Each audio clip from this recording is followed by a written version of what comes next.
Wait, I'm not ready. I'm just kidding.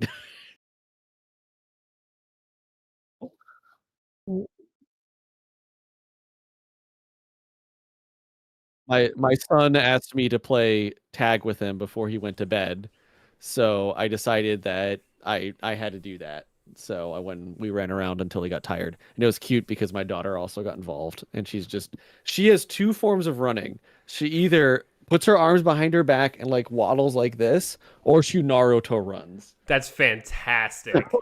Those are her two forms of running, and then she starts screaming because she's so excited. For those But of you anyway, who don't know, Patrick is very much not into anime, so the fact that his kids just naturally Naruto run is the greatest thing in the world to me right now. yeah, Also, it's fun. my It's fun. my mic was muted the entire time, so I just my bad. Anyway, Oh, no. so Oh, what up? Gallade S tier, and it's just read that YT says, yo, what up? How's it going? Good to see you guys. did you just throw up the peace sign while saying Yeah. yo? Yo, right? Isn't that what people say? I don't know. I'm like 30. I don't know God, what I'm talking you're about anymore. old. Man. Yeah. Okay, anyway, before the dinosaurs show up, we should probably get into rating Pokemon cards. So, we are going to be breaking down the Pulsing Aura tier list today, and yeah, given our opinions, we're always right. So, whatever we have at the end here, we can screenshot it and hold us to it. Yes. We have Before we get into that, by the way, we're gonna look to do another prog episode on Monday, hopefully if everything goes according to plan. And then afterwards, we're actually gonna do the special Zygarde event, and that'll be a prog episode. So we're actually gonna be opening a lot of pulsing aura. So what we decide here will have a lot of impact. which we need a lot of Pulsing Aura because it's just like the Yeah. Fantastical Parade, where it's 2 packs in one. So yeah, we need all the cards we can. Yep. You really drinking Irish cream again? I'm having my chocolate milk, my goblet of chocolate milk. Don't worry about it. Your goblet of chocolate milk. I love that. I love the fact that you have a goblet. I know. Well, Jess got them, or my wife got them, and they actually are really nice. Like I was really skeptical at first, but they're nice. Welcome to Goblet Talk, everyone. Anyway, yeah, let's go. Let's get into this. That's what people are here for. We should actually do a goblet talk though. Okay, so I have gone through before we started and just thrown a crap load of cards into not fully evolved or pack fillers. We're gonna skip those, but as we're going along, Patrick, if there's one you want to talk about for any reason, I can always pull it out and move it if you want to. So, starting. Okay, so I have Tangela, and Tangrowth, both in not fully evolved and pack filler. Do you want to talk about Heracross at all? Not really. Other than this, Heracross is basically it's like a combo piece, but it's not a very good one. There's a lot of combo pieces in this set in particular. Yeah, the fact that it requires 2 energy makes it kind of booty. It's like too colorless, though. Yes, so I could see it with a variety of different stuff that it will support it, but off the top of my head, I don't know anything that's like all that crazy. Yeah, I think I could see one of us playing it in Prague, but I think just throwing pack filler in general. Yeah. What about Celebi? Oh, I think this is crazy. This is I like this a lot. Oh, so we were talking about this way back during Secluded Springs. Or was it Secluded Springs? It was something, but about how Memory Light actually will do a lot for the game. Okay. And what ended up happening is that Celebi is just Memory Light on legs, and it applies to everything. So now people are playing this with Donphan EX, which is hilarious because in our video that dropped yesterday, I talked about how Donphan EX is kind of pushed out of the meta. It's back with all this fighting support, which I didn't know about at the time that it was going to come back. But they're running it with the Flail Fampi, which just makes it so much better. You just have Celebi sitting on your bench. It's a grass type. I mean, it can do some other things. And into all of the Sceptile decks, you actually get a search function from that. I can't remember what it's called, but it's coming up. You get a search from that card, and you just grab Celebi and immediately be using Flail. It's kind of insane. And it also works for Mega Lucario EX because then you can use Riolu's attack as Mega Lucario, which is like kind of okay.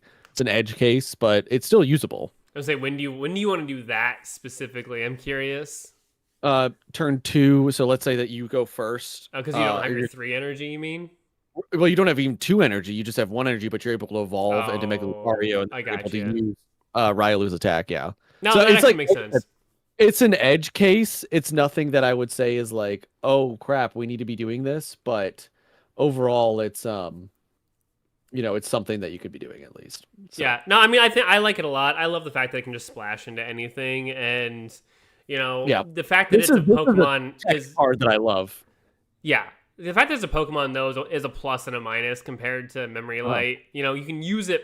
You can use it all the time. It's not just attached to one Pokemon, and you end up discarding it later when the Pokemon gets KO'd. But on the flip side, you can also open up with Celebi, and you right. have to get it out of there. So either way, I think that's really cool. I can see a lot of use cases for. So I'll probably I think. Do you think niche makes sense? I think niche prog relevant because I could see myself playing this in my water deck so that I can use attacks earlier and don't have to Mm-hmm. wait to get like 3 energy.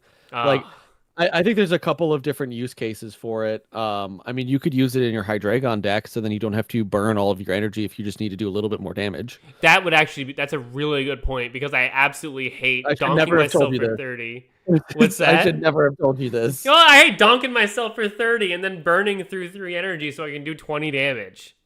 I mean, but like that's what I think. Like edge case wise, like you put Yeah, one copy of this in your deck in our format, lower power format, and I right. feel like that'll work. And it's kind of like a nice to have. If you see it, great, you can use it. If not, move on. Right. But I love the options, the creativity. So the Yeah. next No, one, I think that. And I was gonna say before we move on, I think that that's kind of what a lot of this set does. yes, Is it's I really like. I gotta say this is probably one of my favorite sets I've seen thus far. Especially I would say thus far. Thus far, we haven't gotten that deep into it yet, but I do think that this is probably my favorite in set B. I think there's not enough steel support. No, Yeah. we were talking about this a little bit before we hopped on here. The nice thing about this set is I feel like it has fewer peaks and valleys. Like every other set Yeah. has been, we've got 3 or 4 cards that are amazing, and then everything else Yeah. is trashed here. Well, if you're asking me what the top cards are, I would say there's one. Like that would be top tier off the top of my head, or at least up for contention. Okay, so I've got 1, 2, 3, 4, 5. Let's see. Let me keep going down the list. 6, 7. You guys can only get. Oh my god. 8. You guys can only guess which ones I'm talking about. 9, 10, 11. 12, and then like because I like Regigigas 13, and then plus the trainers. But those are just the Pokemon that like these are Pokemon. These are 13 plus, including Regigigas, which I'll talk about later. I don't know if you I think it's include way Regigigas, but we'll get way there. underrated, way underrated. But there's like 13 cards that I think are like really good that are really shifting things. But Yeah. no, overall I think that there's a lot going on in this set. that I'm There, really- there is a lot more, and I also like the fact that, and we'll see this, especially in terms of fighting, but there's a lot more in this set that the cards individually, I feel like, aren't quite as high or as strong as in previous. Yes, thank you, Brandon Mark. I did the thing. But I lost my train of thought now. But there's more combos, and like overall, sorry, that threw me off. I hate that 6-7 stuff. You just got 6, 7. I know. Somebody go call Winter Dark Shadow. All right.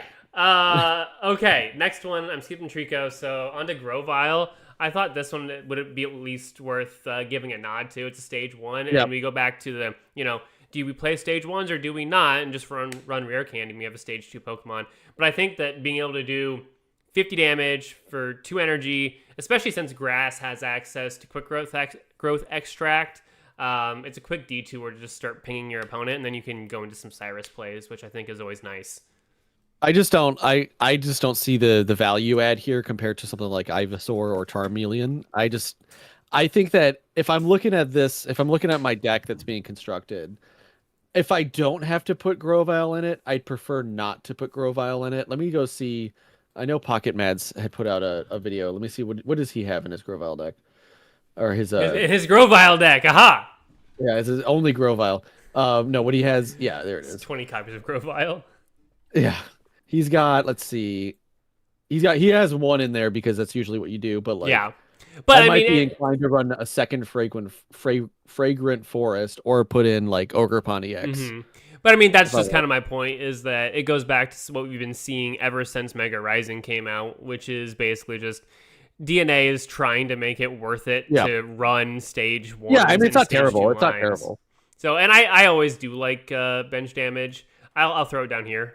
It has not fully Sure. evolved, but I did just want to touch on that because it opens up a lot of options. Oh, yeah, I mean, it gives you Cyrus plays. Yeah, So I mean, if they're building exactly. up a Mega Steelix on their bench, you can snipe it out, which is not Yep. bad.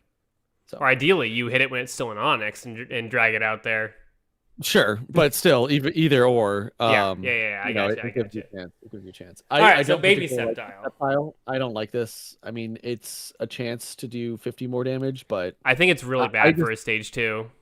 I just don't see why, unless you're me looking for a 1 point deck, why you would play this at all ever. I just don't. I like if given the option, I'd play Mega Sceptile every time.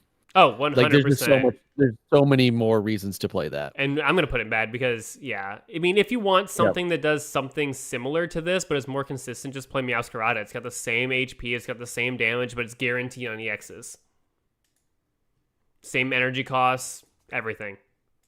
Yeah. I So, agree. moving on to Mega Sceptile, this is a card after my own heart. Oh, I think this card's great. This is actually a meta-defining card right now. It's not the meta-defining. That's definitely Lucario, but this is up there. I mean, I think this is probably one of the most hyped cards. I mean, it's grass, so it has a ton of healing and HP buffing support, as we know. It has very high damage to go with that, so it's very tanky and deals a lot. I mean, it basically deals the same amount that Mega Blaziken does, Yep. just without the only thing that it's missing is Flame Patch, but instead it has Leaf Cape, it has Erica, it has a variety of different other support cards like Leafeon that you could run. Like if anybody were to pull Mega Sceptile and has a Leafeon in progression, that would be pretty cool. Just saying. You're acting like you're the only person with a Leafeon. I also have a Leafeon in I'm progression. just saying, if anybody were to have a Leafeon, that'd be good. Hey, and guess who has a quick growth extract? To be fair, Yeah. we both have rare candies, so it's a lot less relevant now. But no, I love Mega Sceptile. Like I said, Yeah. it's a card after my own heart. After Steel, Grass, and Poisoning and everything is probably my go-to. I would say probably for me it's after dragon type. It's probably like water, fire, grass, I think, or I kind of like a lot of the types. I think the only type that I don't gravitate towards usually is psychic. I just don't do that. I don't do that description. So Crustle in the description. Yes, I did say that. I get to do this. I get to do the descriptions for the live streams. So Patrick usually gets to find out the same time you guys do what I put in there. Usually, and they are always quotes. So, all right. So Surf gets another one. Just want to talk about real quick. What are your thoughts on this? Just as you know, you open. I think up this is booty cheeks. I think this is. There's no reason to run it. Why would I ever run this thing? Well, it's just there's like, no payoff evolving it. What's the trainer card that does the same thing? It's like Squirt Bottle. Squirt Bottle. That's on no play. So this one is going to. I don't know, man. Discarding a fire energy is pretty goated. No, it's anyway. Moving on. I just wanted to throw some appreciation because like they didn't need to do that. They could have just made it another 2060 and moved on with their lives, but they actually did something with it. So congrats to them. Yeah, but Masquerain also sucks. Yeah, big booty. Unfortunately, it's just a general pack filler card. Yeah. It goes into what I consider to be called potpourri, which are cards that have a type but are functionally colorless cards. Yep. It's part of the upcoming colorless and dragon type theme series. I'm working on that video. Oh, just dropping that out of the blue. Wow. Okay. Yeah, it's a concept. It's a concept. There's a couple of in the paper TCGs. There's a couple of decks throughout history that have been called potpourri decks, and it's usually a mixture of different types. So I'm borrowing terminology there. All right, Breloom. This is interesting because it combos with Shroomish, but it's kind of difficult to pull off because realistically, you would want to be running a sleep deck and you'd want to have Hypno from Genetic Apex on your bench to try to guarantee the sleep to get this damage off. You really wouldn't be going with Trumish's Spore. So at that point, what you're looking at is probably a deck that has Igglybuff, probably a deck that has 2 Darkrai's from the last set, probably a deck that has 2 Hypnos, 2 Drowsies to be consistent in applying the sleep, probably a deck that has 2 of this, and you're looking at a damage threshold here of probably about 130 if everything goes according to plan. You're more than likely running Sightseer to be able to hit all of your stage 2s. And then now I'm looking at probably 2 copies of Pokeball, 2 copies of Professor's Research, and that's the entire deck. I'd say that is a very tight deck. You know, that's one of those classic Winter Dark Shadow. If I just get these 7 cards in my hand, you really need to get 1, 2, 3, 4, 5, 6 cards in your hand right away, and I just don't see that happening. No, I like the think attempt. It's cool. I think it's cool that they did this because I just outlined an entire deck list for you. If you want to try to do sleep scum strategy, do that. But realistically, I just think that I just don't think it's all that consistent. No, again, interesting, and I'm going to say that for a lot of the things in this set it's just interesting. Yeah. Speaking of interesting, we have a new baby Pokemon, Badoo. Yeah, I think this is going to be just below the top tier. I think that Badoo, for anyone that plays the paper TCG, is very reminiscent of the Badoo in that game. So, let me go ahead and pull that up for a second, James. I'll go ahead and send this to you. This Badoo was probably the strongest card in the format that it was introduced in. I'm gonna send it in the recording text chat. I got you. Yeah, go ahead and pull that thing up. That right there, you might notice some similarities to another card that was like, oh my gosh, it has that ability, but because it required 4 dark energy, it didn't matter. Like doing that turn 1, locking them out of any item cards. I mean, granted, you can still play supporters and stuff, but item cards. That's what Chingling does. Oh, that is what Chingling does. This is literally just Chingling. But this was insane because there's so many more item cards. You have 60. There's a lot. Like early on in the game, when you're playing Chingling, you're basically just locking people. Most of the time, you're locking people out of just Pokeball. Maybe like a quick growth extract or something. This similarly, like you're not usually opening up with a Pokemon that you need to activate their ability on turn 1 or turn 2. So Giratina EX. You're usually not opening with a Pokemon you want to activate their ability in turn 1 or turn 2 in the active spot. So its power is limited, but I think it's not nothing. I would still personally rather run Chingling so I can get to prevent the Pokeball from going off and prevent the opponent from rolling. Yep. If we end up with some basic Pokemon, like okay, so I guess one place for this to be really good would be against the Mythical Beast, like against the Suicune deck, because then Suicune loses effectively all of its value. It just becomes a generic beater. But against most other openers, it's not that meaningful. But that being said, it has 0 retreat cost. You open it up. It's good into the Altaria deck because it can turn off Meloetta. Meloetta, that's a good point. Yep. But that to the point, I mean, it doesn't require an energy and no retreat costs like all the other babies. So you throw it in a deck. Yep. If you open up against, if the opponent's not playing Suicune or, whatever, you can just retreat it. It's not that big of a deal. No, so I think it's really good. Yeah, I think it goes generally good. I think it's generally good. I think that you'll see this as a one of in a variety of different decks as the format continues to develop. It's just going to ice out as you mentioned, the Mythical Beasts. I think the Mythical Beasts time is basically almost over. I think there's so many answers to them that I just don't see how they're going to stick around that much longer.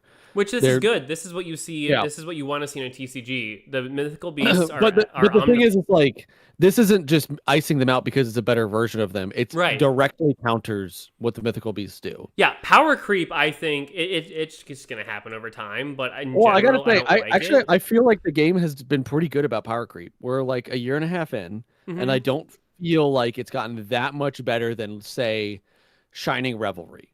So I think since Shining Revelry, things have been kind of steady in power, but overall, I think that I think that it's been pretty even keeled. And we can see that by assessing like power level of these cards. Like if you look at our videos on that are assessing the power level, it's the rules are still very consistent. Turkey Pear said, I think we should get a baby recall card. I think we need more recall cards. Yeah, for sure. For combo purposes. I think that would be really good. I mean, you saw early on when we were actually getting recall cards like Budding Expeditioner or Koga. I mean, it actually enabled some really interesting strategies. Like Muse Stall as an opener was very great. present. I love playing against that. That was so much fun. That made all of those episodes very enjoyable for me. I was playing Muse Stall for the longest time.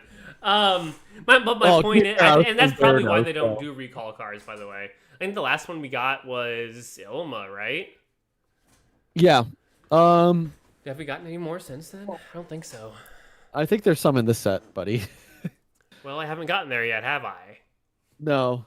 You're spoiling the set. I'm pretty sure there is. Yeah. There's one in this set. All right, we've got. Moving on. Moving on. We have Durant. Okay. Durant, I think this is trash. This is the same as the previous Durant, right? It is the exact same, but it's grass instead of steel. It would be hilarious if you could run them together, because then you'd have a 1 energy basic Pokemon that could do 110 damage. Yeah, you technically can, because it just says Durant, but you'd have to run both energies to get the value out of both of them. Right. Well, no, but I mean, because they're all called Durant, you can only run 2 copies, right? Or that's true. Yep. So yep. that's the holdup there. Yep. Either way, we just got a water recall. That's what I was talking about. Parasol Lady. We'll get to that. Oh yeah, I forgot about that. But yeah. Good point. Flapple is the last grass Pokemon. I think that this is really good in Prague. This is really, really good in Prague. If we have a grass deck, that's gonna be crazy. Yeah. The fact that it makes the attacks cost 1 more, I think that's really good. Well, I think in turn 1, it gets back to me. I just play Quick Growth Extract to play Flapple, and I'm hitting you for 40 damage, and I set you back 1 turn on energy effectively. I think that's really cool. So I like it. I don't think it sees any play out of like a low power Prague format, but I think it's got a shot in Prague for sure. I think it's got a shot of as like an opener, it's great. Yeah. Okay, let's go to the next one. What do we got? All right, we've got Camerupt. I gotta say, I was talking to my wife about this because I was showing her these cards and whatnot last night. I just love Camerupt's design. I just think he's a really goofy guy, and I always, if I get a chance to, in Generation 3, I always try to play with him because I just find him, and I like Numel. I just find them to be so much fun. That and Pelipper, 2 of my favorite Pokemon from that game. Anyway. I'm a big Torkoal enjoyer personally. I'm a Torkoal enjoyer, this man says. That should have been the quote for this stream. I am a Torkoal enjoyer, and we're living in Crustle's world. Okay. All right, so go ahead. This is obviously a combo card in a Victini deck. I just don't think it's very good because you have to discard the fire energy. Mm-hmm. Although you then get the choice of, if you use Eruption and you only need to do 60 damage, and you flip 3 heads to discard 3 fire energy, you can always reflip them to try to get tails. So you get that choice.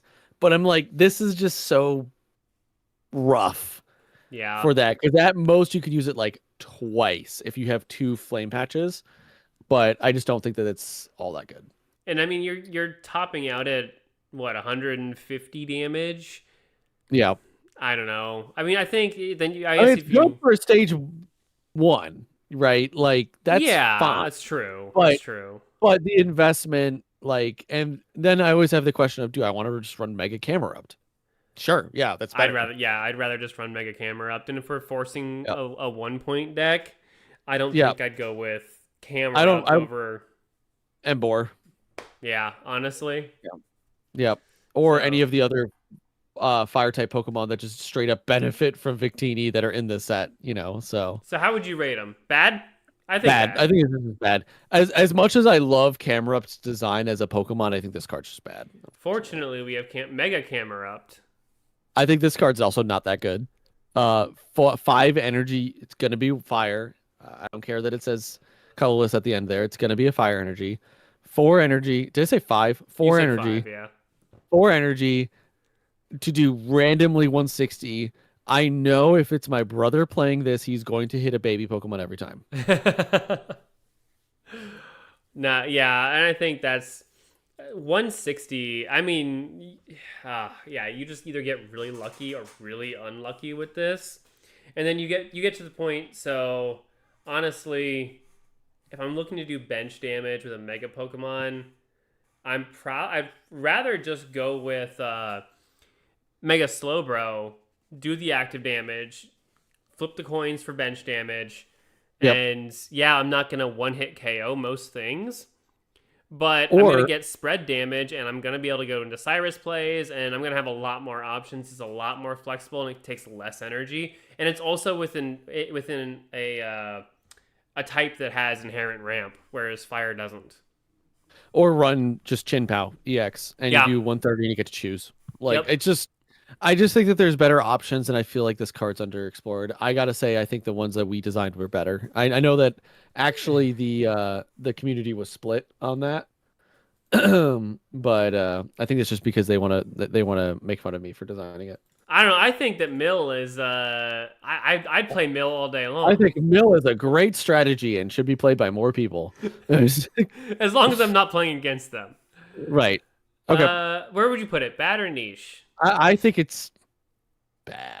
I don't really like it. I gotta be honest. I just don't see this working out. If you could choose, I think that'd be really bad, really good. And I think that because it's random, it's bad. Yep, I agree. All right, cast form, sunny form. I think this is just kind of booty cheeks. I mean, it's I think it's prog. I fine. think it's niche prog relevant. I wouldn't even run this in my fire deck. I gotta be honest with you. I've got so many better options because it requires the stadium, and there's not a fire type specific stadium yet. No, but everybody's running stadiums and like okay. Not everybody. Not everybody's running stadiums. What Not prog deck are necessarily. you running that doesn't have a stadium? My water deck. I don't run stadiums in that. I don't run stadiums in my fire deck. That's not like true. I don't. Let me go pull it up. I'm pulling this up in real time. Let me go pull up the fire deck I ran. Because I mean, think about it. It's effectively 50 damage for one energy. For one energy, if you have a stadium, and now I need to run a stadium, and it's like, okay, well, what stadium am I going to run in my fire deck? Mesagoza? Yeah, So probably. you could draw, and I can't, and I miss the draws? Yeah, okay. Oh, boo-hoo. I'm just saying, like, why? What am I going to run? You say that while being the only person in Prague to have run Mesagoza. In my water deck where I just needed to draw a bajillion cards. Why is this not opening for me? Whatever. Anyway, I'm pretty sure I don't have it in there. Okay. Well, I still think that I don't like it. Prague relevant. I think it's bad. I think it's bad. But if you want to put it in Prague relevant, I think Prague relevant. Sure, because whatever. if I wanted to play my 1-point fire deck, I would definitely include this. Oh, Okay, you if put you played freaking whatever the evil fish was. What? Yuan Tao or whatever the heck his name is. Oh, Chiyu. Yeah. What did you say? Yuan Tao. That's not even close. What? Yuan Tao. What is going on? Yuan Tao. What is Yuan Tao? What is Yuan Tao? Hang on.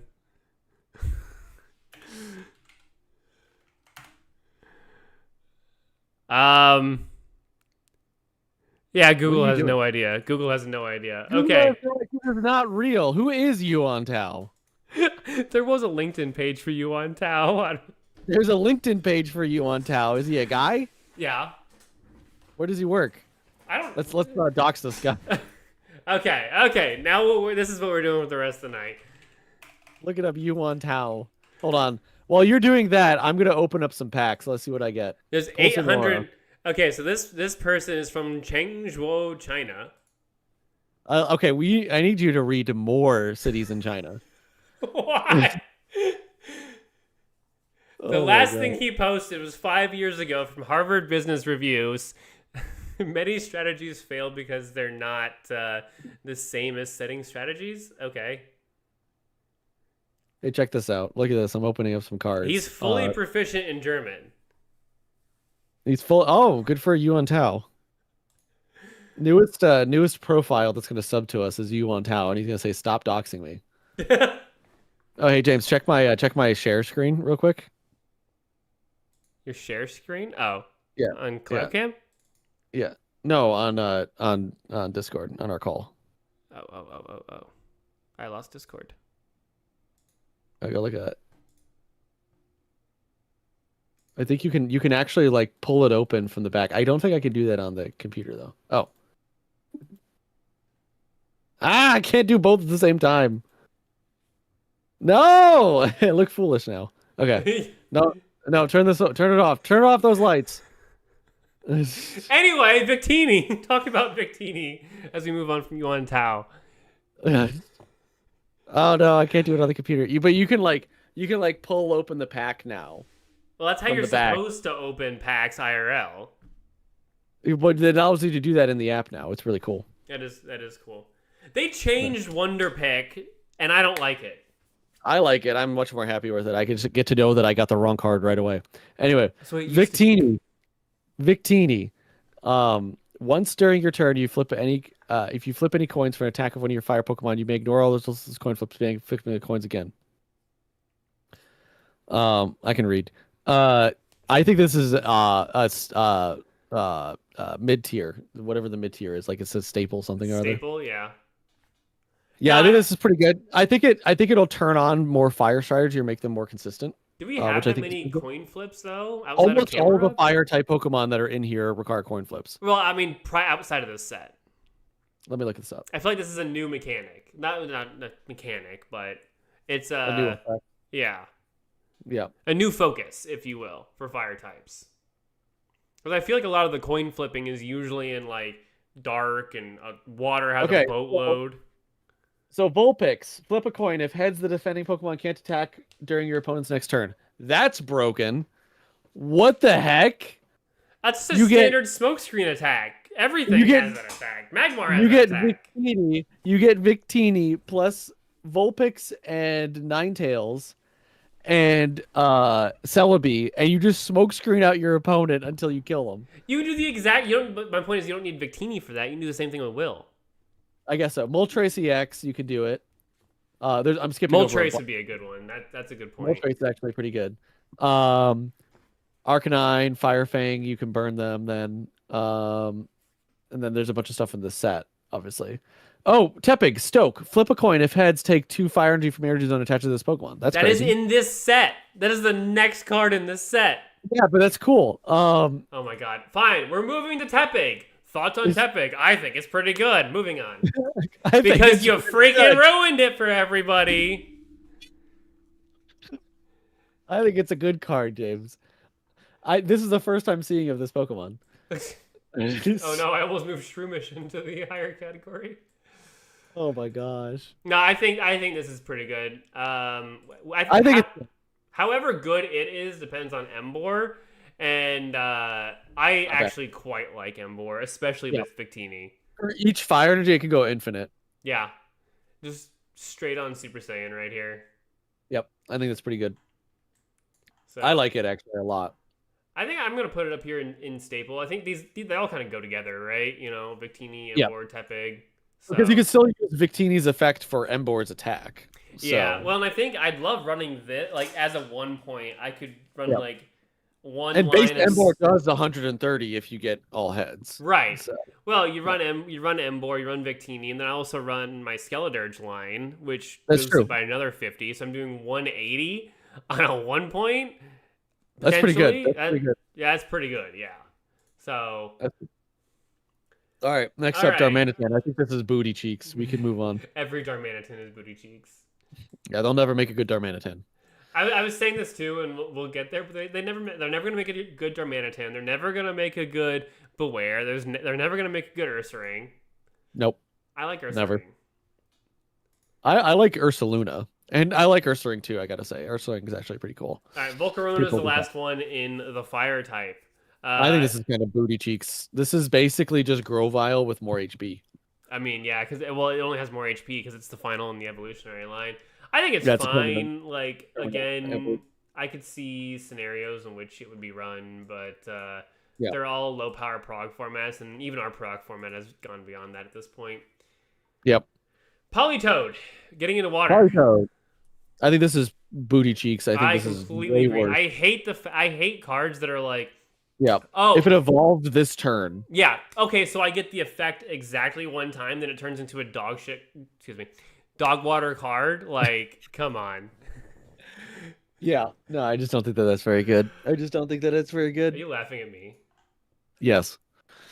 That's rude, Okay. Patrick. What's up next? What's next on our list? Vaporeon. Paldean Tauros. What about This card is crazy. No, I put Paldean Tauros in pack filler. No, it's crazy. Nah, It's so good. Nah, we're doing Vaporeon. We're doing Vaporeon. All right, Vaporeon. I think this is probably not that good. I think it's bad. I think it works fine with Greninja EX because you can move it in and out for free. But outside of that, I just don't see very much use case for it. It doesn't do enough damage. Just run And while the Sabrina. effect is cool, it's just difficult to work with. Well, it's just like with Umbreon, just run Cyrus. Why are you taking up extra space? It doesn't do enough damage to justify the fact that it's an EX. And while its effect is cool, here's the thing.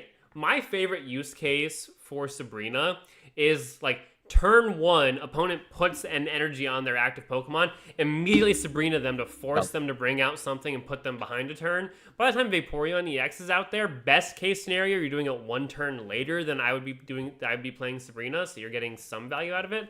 But most of the time, more likely than not, you're going to be getting it out there mid to late game, when just randomly Sabrinaing people isn't going to be that effective. I'd rather have Umbreon at that point. Or, Umbreon at that point. So, no, I think this is bad. Like, I don't see any scenario in which I would run this over anything. I'd rather have Glaceon for the chip damage. Yes, no, I would 100% agree with all of that, and I also like to usually think of Sabrina as a defensive card and Cyrus as an offensive card. Because Sabrina usually is to get something out of the active slot, and Cyrus is to bring something into the active slot. Oh, that makes sense. Okay, so you're using it the very similar way that I do. Exactly. Okay, I'm using it very okay. much the same way that you're using it. I just categorize them more clearly as that makes sense.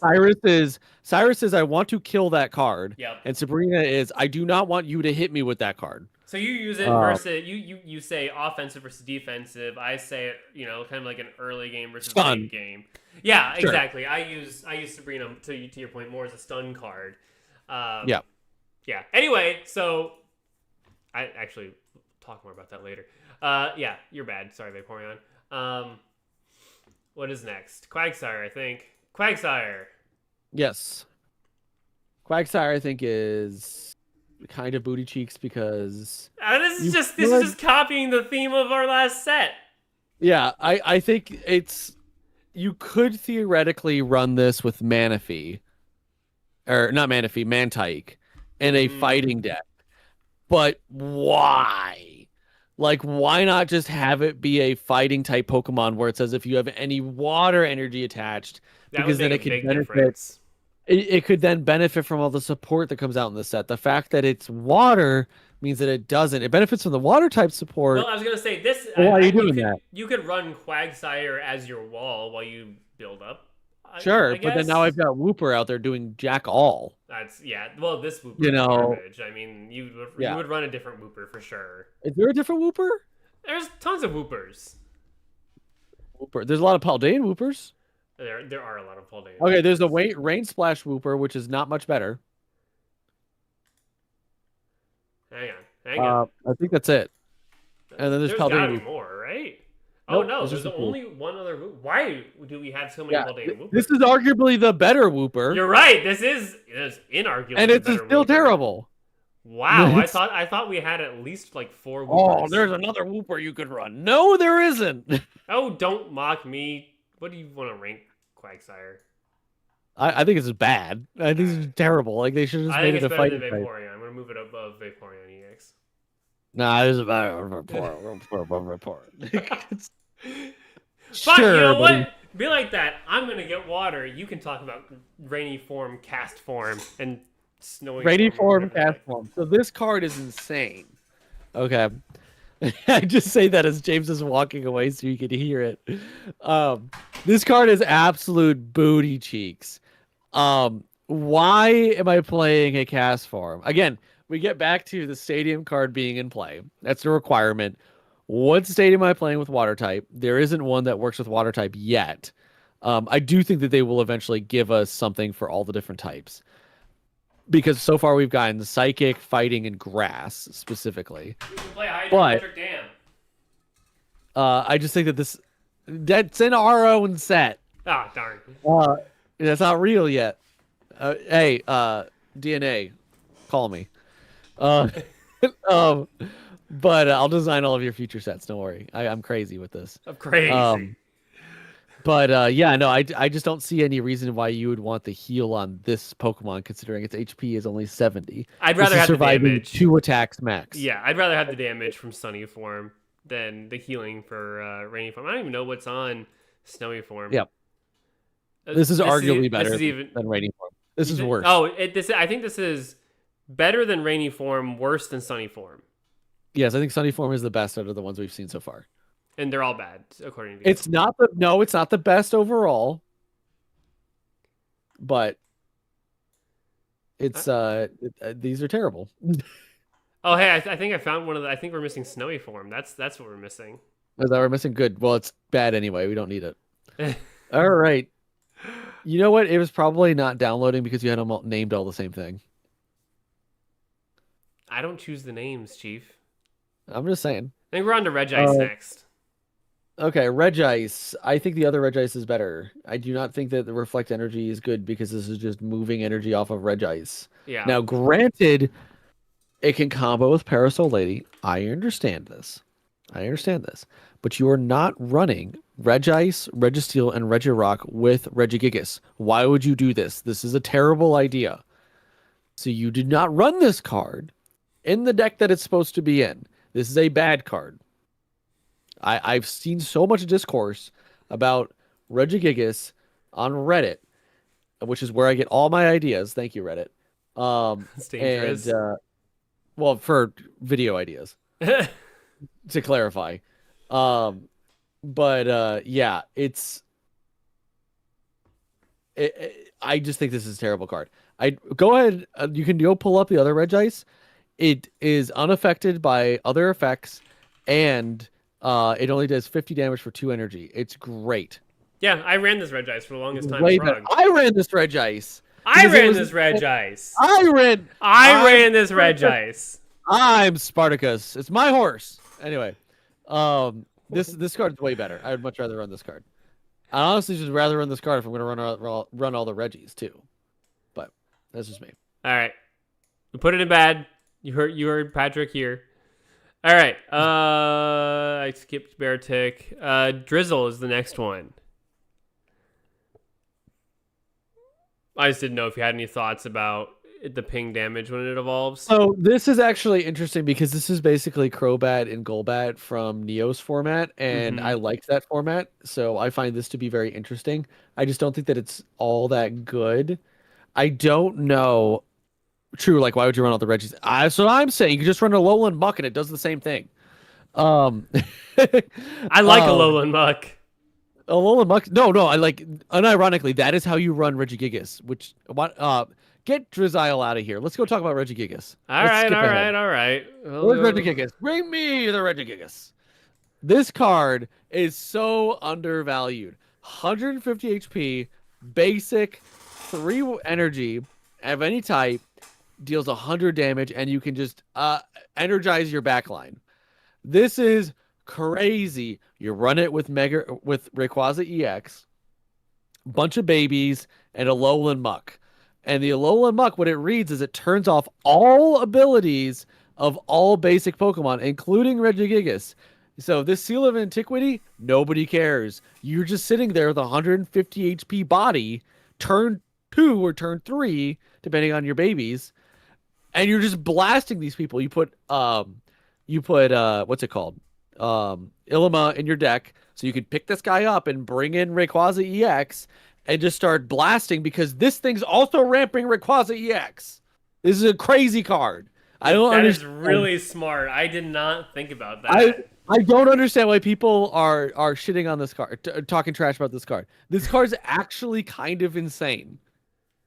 It's actually is kind of insane because you buy the time with the baby to go get a Alolan Muck to be able to then turn off Seal of Antiquity and then start cracking for 100 out of nowhere while ramping your backline.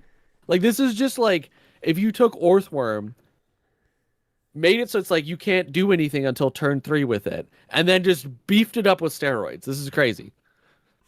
This is what you guys come here for. This is the deck. This is the deck James is going to cook with tomorrow night. I'm telling you. It's crazy. It's a crazy deck. This is I'm gonna throw this in niche. Just for you, I don't know if the Patrick. niche frog relevant. I was actually thinking about running this because I believe I have Do you have a a Alolan Alolan Muck. Muck and a Alolan Let Grimer? me check this. Let me check this real quick. Because if I have to run up against it, actually, I would. I don't think I'd mind that. I think I can outplay. I'm built different. I built different. I'll simply Oh my outplay. god. You will outplay. Oh, I do not have a Alolan Muck. Damn it. I thought I did. I have a 2 Alolan Grimers. But if I had 2 Alolan Muck, I'd play this with all of the copies of Fiona and Manaphy and everything like that I have just to ramp this thing. That would be insane. And I just bashing you over the head for 100 damage with a bunch of other random colorless Pokemon. So Anyway, anyway, back to our regularly scheduled programming before that unhinged rant came in. I'm telling you, this card's crazy. Inteleon, like I said, this is just Crobat Golbat from Neo's format. I mean, it's fine. It's just that we're not in Neo's format. So 20 plus then 30 damage, and you don't have a bench of 6 where you're just dropping a bunch of Golbats and a bunch of Crobats to snipe them out for 20 pings of 20 and 30. It's not that good. Why would I not just play Greninja EX Which for Turkey a little Parrot bit less literally just HP? said that. Yeah, I feel like thank you. I feel like Greninja is just better. It is just better. There's no point in playing this card. They even have the same attack. They do. Like, what the heck are you doing? All right, we'll throw them up there in bad. Okay, I want to talk about. Let's do Cubfu and both Urshifus together real quick. Sure. So let's start. Where the heck? This is actually really cool. I like this design. I really do like this design. So Urshifu or Cubfu, for any energy ramps a colorless energy, which is great because then it sets you up. Theoretically, you're playing this in either a dark or water deck, and then it just sets you up for whatever Urshifu you're playing for that deck. This is really smart and intelligent card design to make it so that both Urshifus are equally viable from an energy generation standpoint. I really like that. The fact that both of them are viable the second turn after you've already used Cubfu's attack, also very good. I just overall really like the design of this card. I think this is a really intelligently designed card. This is probably one of the best, from a design point standpoints, cards that you've seen. No, I completely agree. I like it. So what are your thoughts on single strike Urshifu? So this one's actually kind of insane. This is probably the better one of the two. This is what is it? There's something that buffs dark types in this set. I can't remember what it is. I saw it earlier. Oh, I think I know what you're talking about. So Bombardier helps feature bench fighting type of, that's not it. What is it that buffs dark types? There's something that's buff dark types. Oh, I'm misunderstanding it. No, it benefits from all the fighting type. It does. It does. Yeah. It's both fighting and yeah, but it deals more damage. Yeah, it does. It deals more damage. That's what it is. I'm sorry. I was thinking of something else. No, because so it does 110. So then you buff it out with Karina. You buff it out with Area of Antiquity. That's 150 damage to EXs. That KOs a lot of EXs. That KOs a lot of the roster. And it's not that difficult to get it to 2 dark and one colorless energy. I mean, That's actually it happens on turn 2. Yeah. So with 120 damage or 120 HP, dealing about 160 damage, or 150 damage. That's insane. That's a lot of damage. I That's a really lot like of this card. damage. And I think that this goes really well in 1 point dark decks with you have Hydreigon on the back line. Yep. So this thing's out there, this thing starts you. You go through this, maybe a second one, or you go through your 2 Hydreigons. Not bad. And that's a lot of damage. That's 100, just assuming nothing else. It's 110 plus 130 plus 130. That's 370 points of damage. That is a lot. That is KOing everything. That is enough to win the game. That is enough to win the game. Barring So, healing. so if you want to think about it, this is another 2 copies of Hydreigon in that sense. This is really good. I would hesitate to put it in the very top tier, but it definitely at least gets into the generally good tier. Yeah, I think generally good makes sense. Yep. What are your thoughts on Rapid Strike? Rapid Strike is less powerful. Overall, I think Tornado Shot is a little bit rougher because you have to discard it, and it does 40 plus 40. But it still does benefit from the same fighting type bonuses, and because it's water type, it has a lot of water type support. So I think that it just plays in a very different play style from the dark type one. Well, it leans into their literal, in universe specialties. It does. Rapid Strike is very flexible. It spreads its damage and sets up for Cyrus plays later on, and then you have Single Strike, which, as the name implies, it's a crap load of damage into exactly one target. Boxer versus Kung Fu, if you will. So I think they both are equally viable. I mean, I think that I'd rather play Single Strike just because the fact that Hydreigon exists. But Rapid Strike, I think, you pulled this. This is easily a 1 point. You throw this into your 1 point deck. I think no question, right? Yeah, I think this is totally fine. I think that this gets running pretty quickly. Overall, I think this is that's a good card.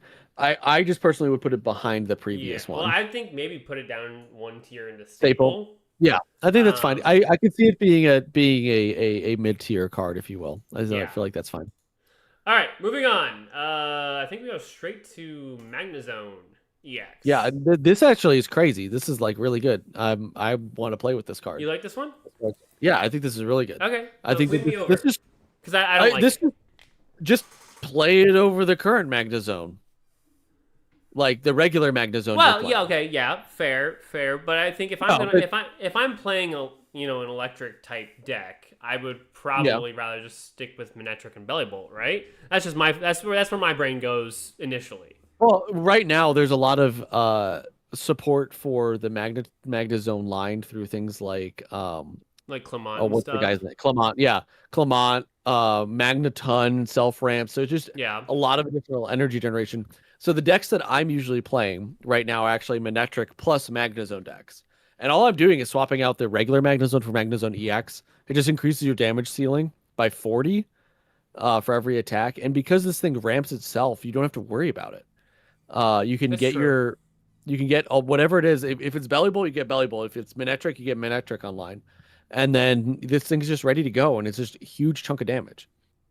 This, functionally, for a Manectric deck, is your opener that gets the points for Manectric to do damage. And it does arguably more damage faster than Bellibolt, although I could see cases for either or. Well, but in general, Bellibolt, both of them need to have I think you have to build your deck around either. Like, Manectric is the core, right? And then you build either for Bellibolt or for Magnezone, because if you're going to build for Bellibolt, you want your Zeroras, and then obviously the Bellibolt line, just going to take up a lot of space. But I think this is much more consistent. I think the Magnezone line, which is why I usually play it over Bellibolt, is it's much more consistent because you can search out Magneton specifically. And earlier, now you were stunning your opponent out with the Crimson Blaze Magnezone. Now you're just dealing a buttload of damage. And I think that's pretty good. Do you think it's more consistent, though, with the fact that it's a stage 2 versus the stage 1 like Bellibolt does? That's fine. I can search out the stage 1. Bellibolt, yes, it's a stage 1, but now I need to either have a Zero Aura on my bench, or I need to have Electric Generator and hit the heads in order for this to actually work. Which you never do. So, and if I were to go, let me go to Pokemon Zone right here real quick. If I were to go to Pokemon Zone, I go to Dex in the meta. If I were to pull up Mega Manectric deck, what are they playing in it? That's just playing Mega Manectric. Never mind, that's not what I want. The top deck is so high tier decks on Pokezone right now. Magnezone, Mega Absol, Greninja. Mid tier, Bellibolt, Guzzlord, Jolteon, Whimsicott, Mega Blaziken, Mega Char. Magnezone is a higher rated deck than the other one. So Fair enough. I'm not saying that it's wrong. I'm just saying, convince me. Because yeah, I love the Belly Bolt Manectric combination. well, I'm looking at the Bellibolt line. Okay, on the top deck that's listed in there. So there's two decks. There's one that's running Zeraora and Pichu. Makes sense. There's another one that's just running Magnezone. that's the most recent one. As opposed to Manectric with Bellibolt. So I mean, but there's only that makes one sense. copy I of mean, you Bellibolt, could definitely so, do that. I mean, it really is like, which of these three do you like the most? Yeah, well, and It's for me, the really answer, of course, is going to be Manectric. Yeah, for me, I actually like Magnezone more. But that's fair. I like the flexibility of Manectric, the fact that it just does more, it does damage earlier and faster. But no, that's fair. You gotta remember, I also like me playing like relatively competitively took off during Space Time Smackdown, and that was the Darkrai. I would say generally good. Yeah, at least I I think Space Time Smackdown with the Darkrai Druddigon Magnezone deck. That thing was crazy. That was so much fun. Yeah, That was a lot of fun. The Space Time Smackdown format was just a ton of fun. It felt like everything was like being experimented with until everyone settled on Darkrai, but it was a lot of fun for me. I like that. I like that set. All right, moving on. We have Voltorb, which I actually kept in here because I think that this is a really interesting risk reward if you open up with it, because 50 HP, especially with Lycia being as prominent as it is, meaning that card design is edging non-filler basic Pokemon towards 50 HP. Don't laugh at that. As opposed to 60 HP. Means that you essentially have a 50-50 shot of KOing whatever your opponent opens up with, which, I mean, half the time just means that you just win the game. Yeah. So I think if I don't think that you run this just for that 50-50 shot that you happen to open up with it, whatever. But, if we ever do get to a point, I don't think we have a good Electrode, but if we ever got a really good Electrode, like an Electrode EX or whatever, this is probably the Voltorb that I gravitate towards, and I really like the fact, like, 50 damage for 1 HP or one energy is really like that feels so good. So yep, I'm gonna make an executive. I think it's fine. I think it's fine. If you want to put a niche prog relevant, I can see me playing it in an electric deck. Yeah, Electrode I think is just pack filler, but Electrode's kind of booty cheeks. Yeah. Anyway, Zekrom is the next one. This is my first. Terrible. I had this full art card already. This is the only full art card I have. This is so bad. I know. Why? I have the habit of getting the first one. Why is it okay? So like, it's okay with Pichu. I get it. You run Pichu with this thing gets ramped faster. But why? There's so many other good lightning type cards you could be running. Why are you running this? If Voltorb plus Will equals top meta deck. Can we ban this man? All right, B-Man's on to something. I like it. Voltorb He's plus on to Will. No. No. Okay, hang on. Plus the Muck is meta deck. Now, all right. Voltorb is meta defining. Calling it here. Did I move our screen? I disagree with you, sir. You can't disagree. Yeah, you can disagree with me. That's fine. Down there. Okay. Anyway, Zekrom. Feels like the electric answer to Origin Palkia, but it's a year late. Yes. True. Very true. All right. Okay. What's up next? Zekrom. Oh, is that what we're talking about? Zekrom? Yeah, we're talking about Zekrom. I feel like if this had come out, I think he's exactly right. If this came out in Triumphant Light, this would have been really good. This would have been the finisher, or really kind of a boss monster for lightning types. But the fact that it's come out in the current format, I just don't see this being a good card. I don't know what else to say. I think So if you open up with, I think if you built your entire deck around it, like you had the 2 electric generators, you could be running double Pichu, so you can ramp it on the bench. You could even be yeah. running like Zerora plus what was the energy switcher card from Lugia, to move the lightning energy, Zerora's lightning energy onto it, and you could theoretically by turn 2 be hitting for 110 Or every if I could turn. just pilot the lunar lander into this, I could do it. You sound like me with what was I talking about earlier? The mega, or the what is the thing called? Regigigas? That's me. You're me with Regigigas Look, if I right just now. get these 7 cards, I can pull off this Listen, FTK. if I'm Charlie Day with this whiteboard behind me, it's No, I'm gonna do a post where it's just you as Charlie Day, the whiteboard, and all the freaking and yarn, and all of the it's different just pieces of the Regigigas Regigigas. everywhere. Yeah, it's I chose just pictures of Regigigas. So Regigigas you're Alolan saying Mug. there's a chance these random, okay, yeah, Argentum 1738. The this Zekrom is actually playable compared to most of the legendaries. That is true. Yes, it is. That is true. It's much better than Groudon. That is 100% true. Groudon shouldn't have been However, made. Groudon should never have been made. Saying that it's better compared to these other legendaries isn't exactly a roaring endorsement. I'm gonna be honest with you here, Chief. That doesn't make me feel that much better. But the point is that we're sitting here saying, okay, this is how I could build a Zekrom deck. We didn't sit here and be like, oh well, technically, if I wanted to do this, that we could build a Groudon deck or a Giratina deck before we, when the Dragon one came out or whatever that was. So I'm still gonna put Zekrom in bad, but it is definitely a victim of its time. It is an old soul. Whoops, sorry, Poliwag. Where'd Zekrom go? All right. Moving on. Toxicity. Okay, let's see this thing. There's a lot of vengeful effects in this set. Yeah, I think this is terrible. This is like worse. Whatever the thing is, Marshadow. Marshadow, yeah. Yeah. Well, it does paralyze them. Marshadow doesn't paralyze them. You got me there. All right, Morpeko is the last of our lightning Pokemon. I think this is this is better than the other Morpeko, but this is still pretty bad. But yeah. I mean, what were we just saying? Yeah, this is terrible. Yeah, I mean, the doing more damage when you have damage on you is fine for higher like stage 1 and stage 2 Pokemon, or even bulkier basic Pokemon, but it's a very weak basic Pokemon. It doesn't evolve, and the fact that it has 1 energy on it means it's clearly intended to attack first. So you're more often than not, you're either going to get its attack off once, or you're going to get its attack off multiple times, but at least one of those times is not going to have the extra damage. So, and you're not really attacking anything that's going to be KO'd by 40 damage. Right. 40 is not a break point. Unless you're facing me in Prague, and then yes, you will be. But still, that's it. You're running that's you're 40 really not. HP.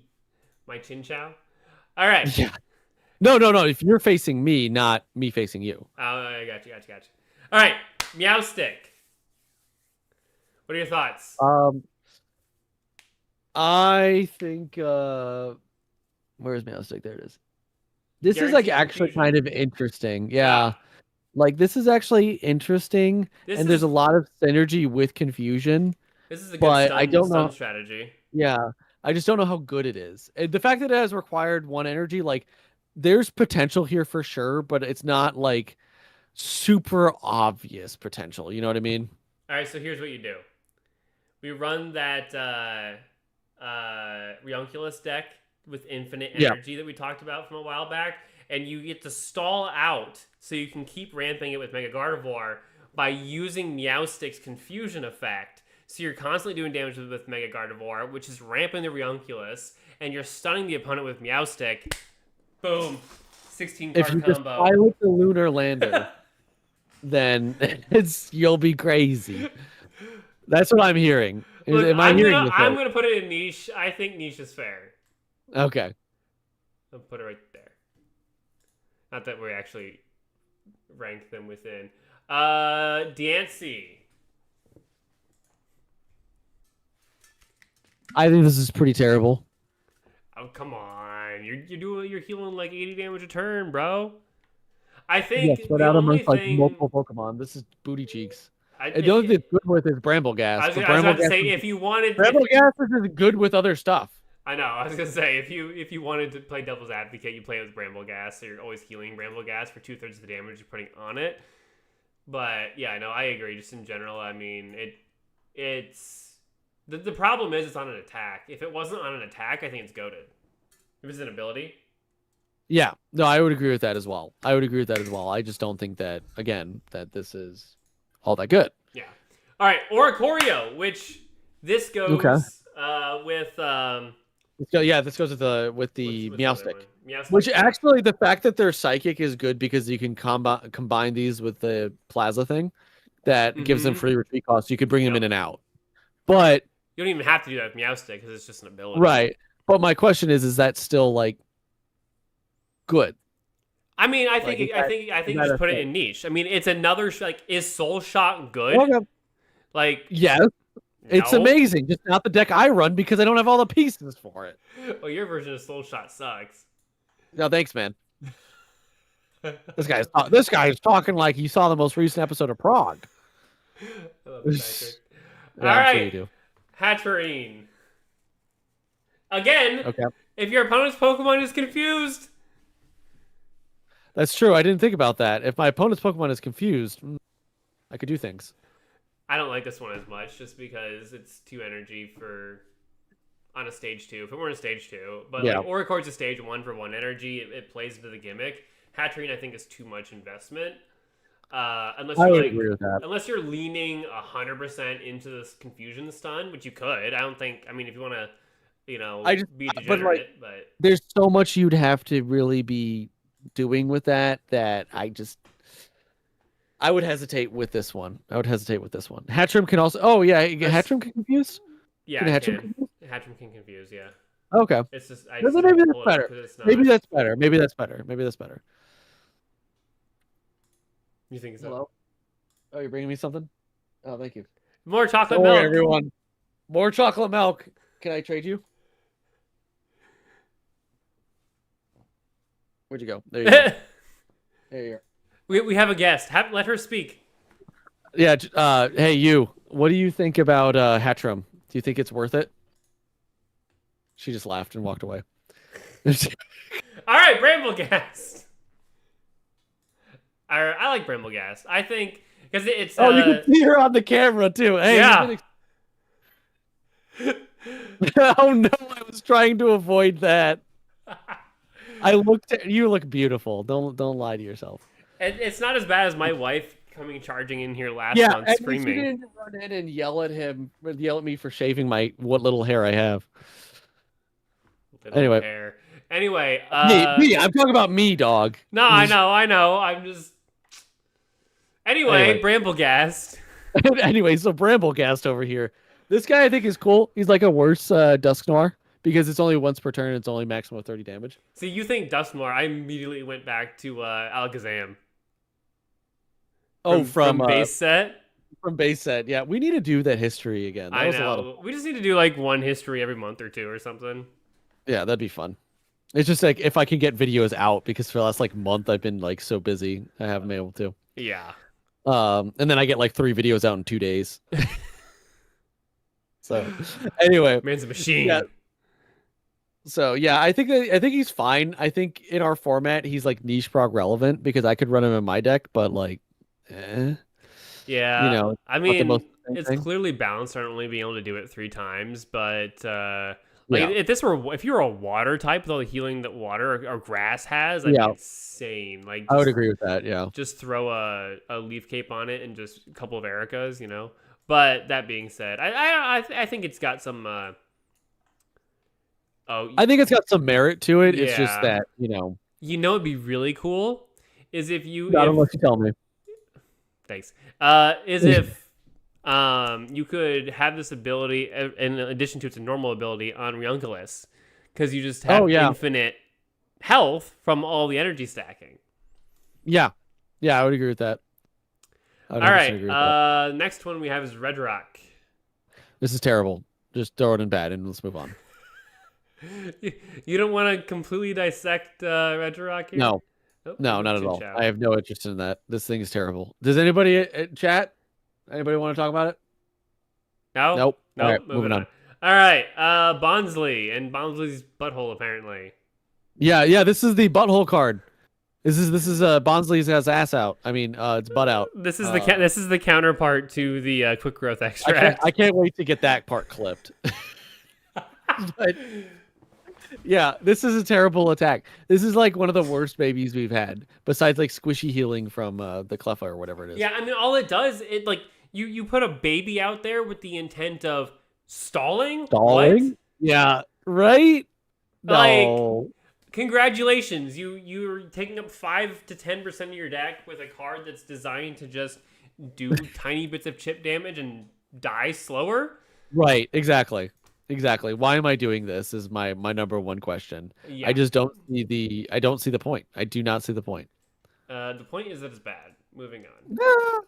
The point is that they wanted to make Bonsly a card. That is accurate. All right, moving into some serious cards. Riolu. I actually want to talk a little bit about this one, just because it does have that fighting fist ability that does an extra 30 damage. Yeah, that's pretty cool. Pokemon. This is the best Riolu they've posted, I think, so far. Plus, it's 1 energy. I think both other Riolos were 2, right? I think so. Yeah, if I'm not mistaken. I think the first Riolo may have been. Well, I can look it up. We have the technology, Patrick. The Technologia. Yeah, the first Riolu was 1, and then it was 2, and then they have like 4 different versions of the one, five different versions of the one that has 2. Yeah. And then this one, which I think this one's the best overall. I think that's just very clear. The effect is applied to the opponent, so it may stall a Cyrus, but far too niche for Bonsly. Yeah, I mean that's true. So yeah, it doesn't apply. It's not it doesn't reduce the damage that Bonsly takes. It reduces the damage that the opponent deals. But the problem is that since it's attack, it ends your turn. So effectively, all it does is reduce the damage that Bonsly takes. Yeah. Unless there's eventually a card that allows you to swap at the end of your turn after you attack, but we don't have that right now. Right. So exactly. So you're right. Technically, it affects the opponent's Pokemon, not Bonsly, but effectively, it affects Bonsly. Right.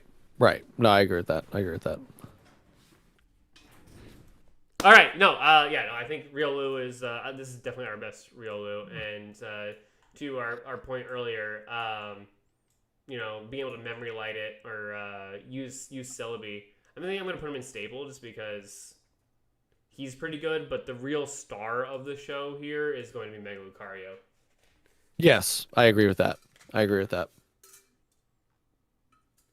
Would you like to expand on that? Mega Lucario? Yeah. This thing's insane. Like, it has so much of the fighting type benefit. I mean, this has just unlocked it, right? I mean, it benefits from regular Lucario. It benefits from Area of Antiquity or whatever the hell it's called. Mm-hmm. It benefits from Karina. I mean, what doesn't this thing work with? I mean, it's 2 energy, and then you could put another one on to do even more damage. It's very consistent. I mean, like, I don't know what else you want me to say. Like, this thing's got like all the stats you want. Like, it's great. I completely agree. I think, and I really love the thing they do. They used to do this specifically with water Pokemon, but I think they've been doing it more and more with fighting Pokemon as well. That their base attack only requires 2 energy, less energy, and then they do additional damage once you add energy on later, which is really important for a typing that doesn't have ramp inherent to it. So this in combination with the fight, but I mean, my point. This is meta defining. Yes, I just gotta get it all the way up there, Patrick. This is meta defining. The point that I was making earlier, though, is like, is this a really good card? Yes, but this card doesn't jump out at me in the same way that like Mega Slowbro did when it first came out. By itself, but when you take into account everything else coming out in the set with it, it makes it, I think, definitely better than something like a Mega Slowbro or a Steelix or whatever. So the card itself has less impact, but the set, everything around it, everything works together, which is what I like about this set as opposed to other ones. Again, less peaks and valleys, a lot more intermingling between cards. Oh, I love this. I gotta be honest with you, man. I really like what they've done with this set. I like what they've done with the set. I like what they've done with the update. I mean, if anybody's been playing since the update's so nice, and a variety of different reasons. Like, I mean, I gotta say, I think that they're headed in the right direction. They Agreed. still need to fix some things. Don't get me wrong. They still need to fix some things, but they've introduced so many quality. Okay, so like I was thinking about this, and maybe it's because I'm just thinking about Prague, but the fact that we can open up multiple promo packs at once, James, Yes, is going to that is make it really nice. so much easier I to think record that part. Brandon Mark, I What think do you you're think? right. What's up? Oh, you gotta cut me off the chalky mouth. Good evening, gentlemen, says Brian Bridge. No worries. We're just talking about we're on Mega Lucario, and I was mentioning that I think that I really like what they've done with this update for the quality of life changes. Yes. I think I'm gonna put out a video on it because I think there's just so much to say. Except for the But fact anyway, that Wonder Picks have gone backwards. well, you don't like that. I'm okay with it. Well, my opinion But whatever. matters. So. When my opinion matters, he says. Okay. No, I by the way, did. did you notice that they changed the emblem event? Like the emblems? Yeah, I did. Oh no, I we like haven't talked that. about gold border. That's actually not a bad time to talk about it. I do really like the gold border flares. So do I. So I like the changes they did to the emblems. I like the kind of. It's like I'm a little bit mixed bag on the emblems because at the same time it's like it's nice to have them, but like we have so many of them, who cares anymore? It's just like which Pokemon do you like? And if the fact that they made them more accessible, especially to new players, to attract new players, I think is a really good thing. I really like the gold borders. I think the gold borders, James, could you pull up a picture of the gold border, one of the gold border ones? Um, I actually think the gold borders look pretty sick, and it gives you something to do or something to pursue to get like 10 copies of a basic card to try to get this gold border. I think they look good. Like unironically, like I kind of want them on all my cards. Like I think the crown rares and the IRs and the full arts obviously are better, but I do think that they designed them pretty well. I think that specifically the supporter cards here. Why don't you let me see? Do I have let's see. Gold frames. No, I really like the gold frames, and the fact I also like the fact that it does it automatically. A lot Yeah. less clicking is better in my Yes. opinion. The less okay, so here, this is rare candy at home. Here, let me share my screen. If you want to take a peek. This I think the detail is kind of insane. Um are we looking at this on the chat on the stream? Discord makes me click a lot. Okay. All right, are we looking at this now? Yeah. Okay. This I think is really solid. First of all, I like the rainbow coloring up here. That looks really sharp. The fact that it's gold all the way around plus the item designation here is really nice. I just think that this makes this card like, hey, listen, I don't have a gold rare candy, but the fact that this rare candy looks sick as heck is crazy. And it just makes all of these cards look just so much better. Like I think it goes really well with the dark type cards, particularly Oh yeah, the black and gold is the black and gold is really sharp. And the fact that it's like, look at this, that looks super nice. I really like what they've done with this. I think this is probably one of the best ways to make it so that like people actually are like, oh, I want to put a flare on my card. Because this is the first time that the flares actually looked nice. Mm-hmm. Look at that. Before And it I was makes kind of every like card look premium. I'm gonna be honest. Before I didn't mind the flares, but because you have Yeah. to go through and click and select them specifically and Yeah. apply them to cards, it's like I don't care. Like I'm gonna if Yeah. Well, look at this. Now they give you an option at the top here that you can actually go in here to go. I don't care. You can go in here to look at the flares. It tells you all the different flares you can get. Like it just makes it so much easier to use this. Mhm. And then okay, so I didn't know. Does it work on EX? I don't believe EXs have this, unfortunately. It's only 1 through 3 diamond. I'm pretty sure Turkey Bear. I You thought can it add did for a work on cop. 4 diamond, but I mean you have still have to have 10 copies of the card, and getting 10 copies of a 4 As diamond far as I card. know, it doesn't. From what I've heard, it You doesn't. could be right. I thought I read that it was 4, but I could be wrong. But so okay, so my favorite quality of life change within the 5. Are you kidding me? Are we about to change the way that decks look now on Prague? Let me go to my solo lightning deck. Ignore the fact that I've got cringe cards in here. Oh, Wow. is that new? Is it? Was it 4 before? 4 and 5? I thought that it was this way. I mean, this looks how I thought it was. Maybe I'm wrong. Let me go ahead and pull up YouTube real quick. 1 to 3 diamonds only. This excludes promos. Oh, I gotcha. Yeah, I figured that out. That excludes promos the hard way. I have no support. Okay. Let's see here. I don't want to watch the tier list. I was trying to go to Prague so I could see what the decks. Oh, look when like. creating the deck, he's saying. Oh, when creating the deck. Okay. Oh, my bad. My misunderstanding there. As opposed to the 2 at the top, which was that was Oh. pain. Oh. Okay. Edit the deck. Oh yeah, flip flat 5 columns Oh, right there. you can turn on 5 columns. Oh, okay, I see. That's what it does. That's cool. That's cool. That's really neat. Okay, cool. Sorry you guys had to see my suggested on YouTube. It is horrendous. Anyway, let's get back to this tier list. Yeah. Okay, Baby Lucario. I don't like it. Yeah. I think Baby Lucario sucks. I'm just gonna. Yes, I would agree with that. Let me I'm gonna run the other Lucario. Pay attention. Okay. Next we have Toxicroak. I actually really like this card. Terrible. This isn't terrible. Because we have Team Galactic Grunt, which allows me to search out Croagunk from my deck Oh, by that's hand. true. I didn't even think about that. Yep, because I ran That's the beat up crazy. Croagunk when it came out way back when with Team Galactic Grunt. Yes, I remember this. It wasn't good, but It wasn't good. It wasn't good, but now we have Croagunk is fighting type. You have all this fighting type support. Yeah. So I mean, I think it just makes it more consistent. I think this is more of a fighting toolbox deck in the vein of like old Lucario plus like Hitmonchan. Yeah. So I don't think it's going to be top tier at all, but I think it's definitely a niche deck that could see some play in a lower power format or lower tiers on in ranked, for example. Yep. So I'm gonna throw that up into niche because it's not just neat. I mean, the fact that we have Team Galactic Grunt makes it eminently playable. Right. No, I agree with that. I think that's correct.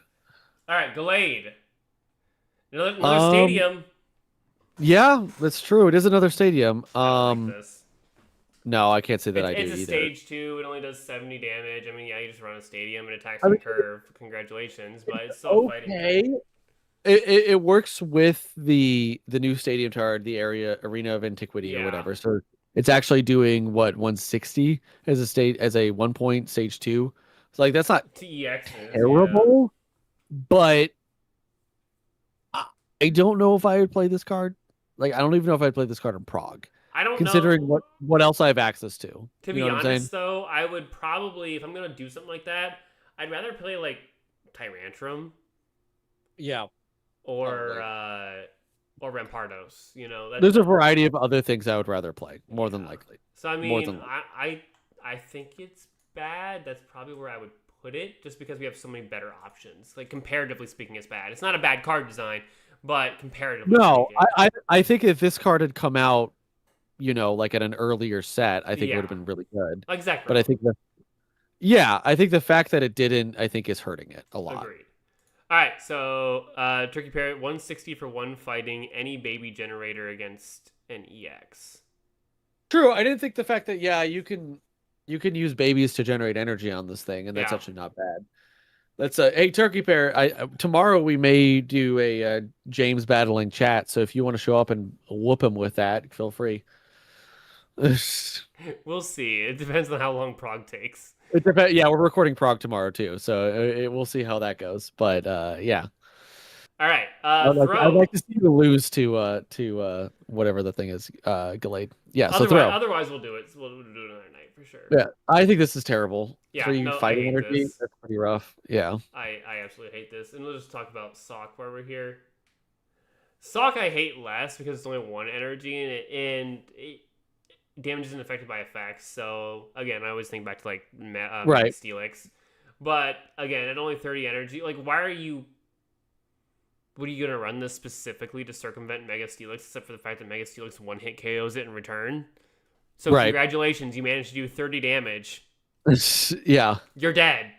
So I think It doesn't matter. Yeah. it's bad. I mean, It's not as I mean, much as bad as it's Crow. like just basically an upgraded version of Hitmonchan for the most part. Yeah. I mean, it's not exactly, but I mean, it's pretty. I mean, it's got 10 more damage, same energy, higher retreat cost. It has a higher retreat cost, but then it has this effect. yeah. The new bounded stadium makes battling James way too easy. True. Bounded stadium? What? Yeah, we'll get to that in a second. Don't look at it yet. Oh, Bounded field. bounded field. Yeah. Yeah. Yeah. Anyway, I don't even know what's next. Crustle, we're finally at the namesake of this video. This is the boy. This is the boy. He is so good. I love this card. This card is great. Really big fan of this card. I think that he is drastically underrated. 2 energy, 90 damage. What more do you really want, James? This is ready to rock and roll your second turn of energy generation. Benefits from Karina, benefits from Arena of Antiquity. This thing's insane. You should definitely play this card. I mean, fair enough. So I think I it mean, goes niche prog relevant. this card, I mean, it just bonk. But I mean, from a card design perspective, I mean, it's basically just Starmie, but fighting. Yeah, I mean it's fine. Yeah, I think mean, it's fine. I think is the perfect way to describe this card. Yeah, I think it goes in niche prog relevant because if I pull this in prog, I'm playing it. I mean, fair. Yeah, Go right ahead. Honestly, please play Crustle. dude, I can't wait to beat you with Crustle because you pulled up with a lightning deck of some kind. I'm just gonna donk you with Mega Steelix and Mega Scissor and just bonk. Uh-huh. This guy thinks that he can donk me.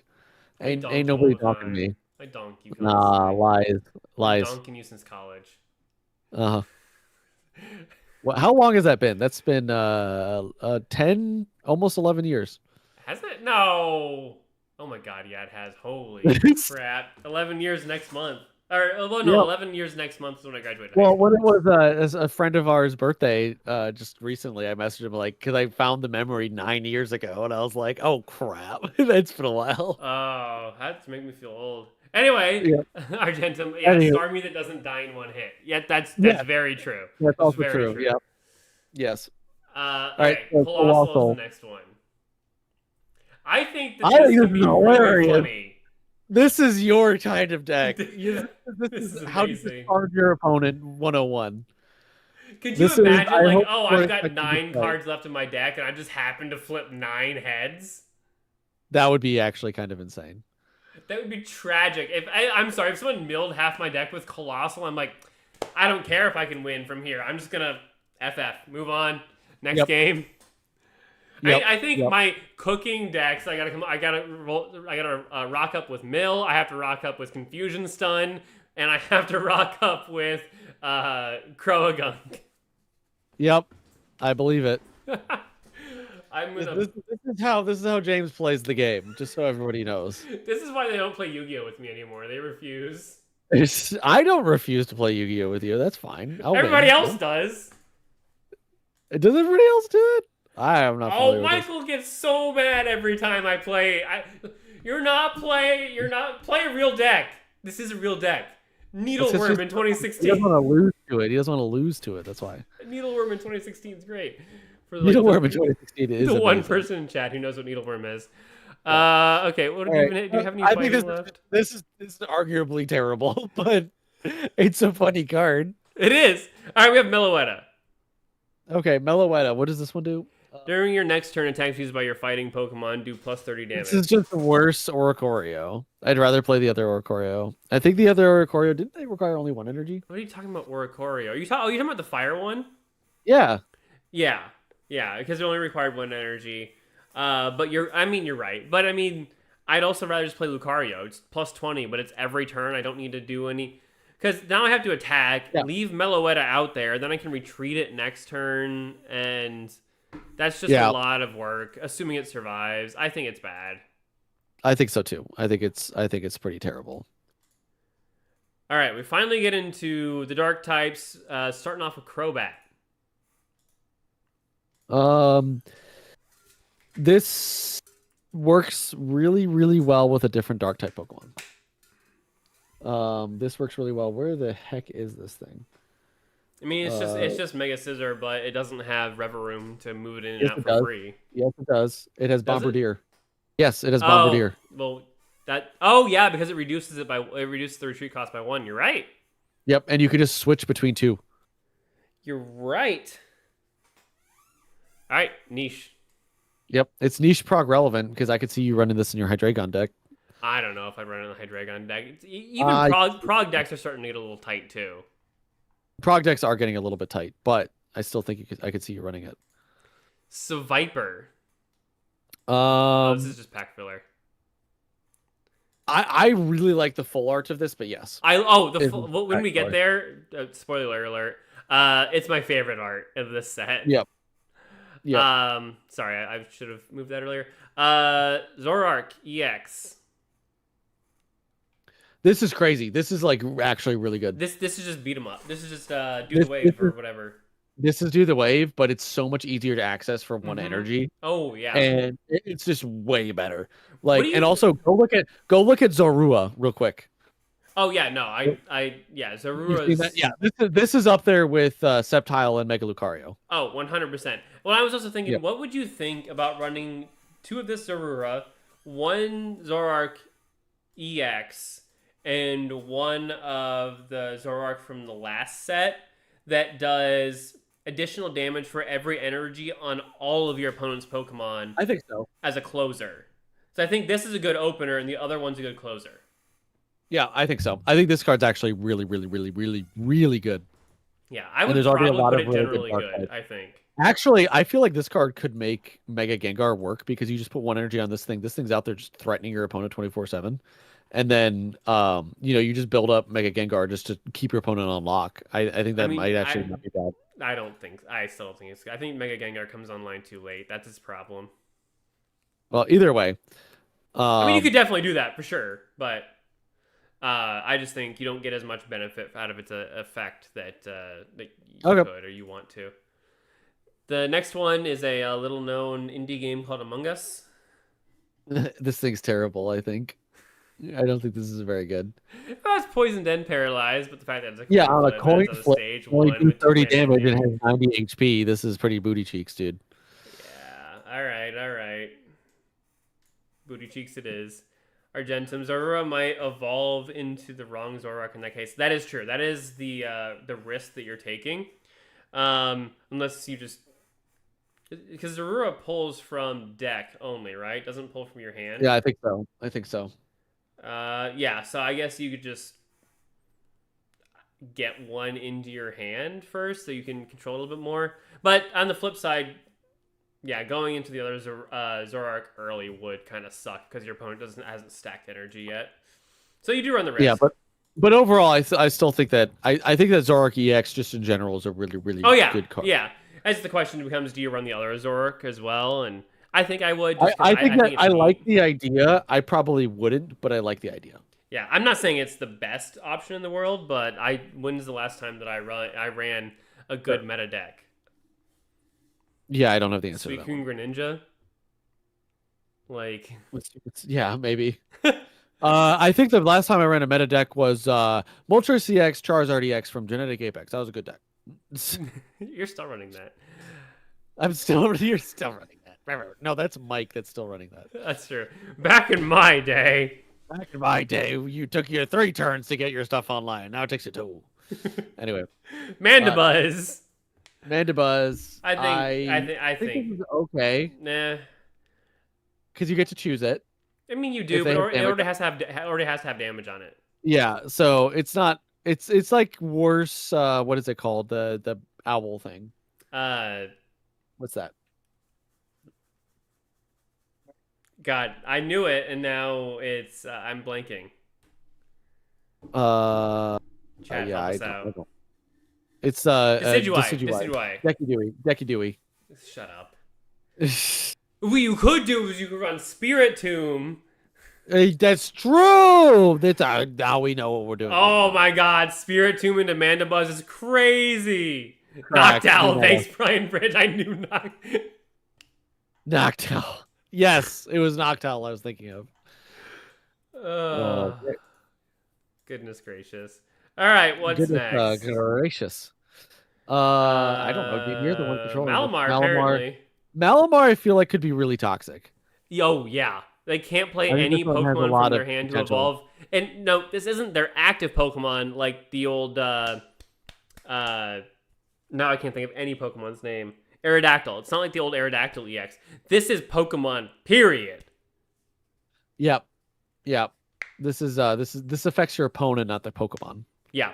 So I think this is I think it's a niche, but realistically the hard part is going to be getting it online in time for it to matter. I mean, if you can, it's insane, but it's going to be difficult. I agree. Zarude. Zarude. I think this thing's booty Zaru cheeks. Like, just Weekend. read its ability. Yeah, this thing's terrible. Yeah, I mean, it's just another vengeance, and I think we're way past the revenge meta.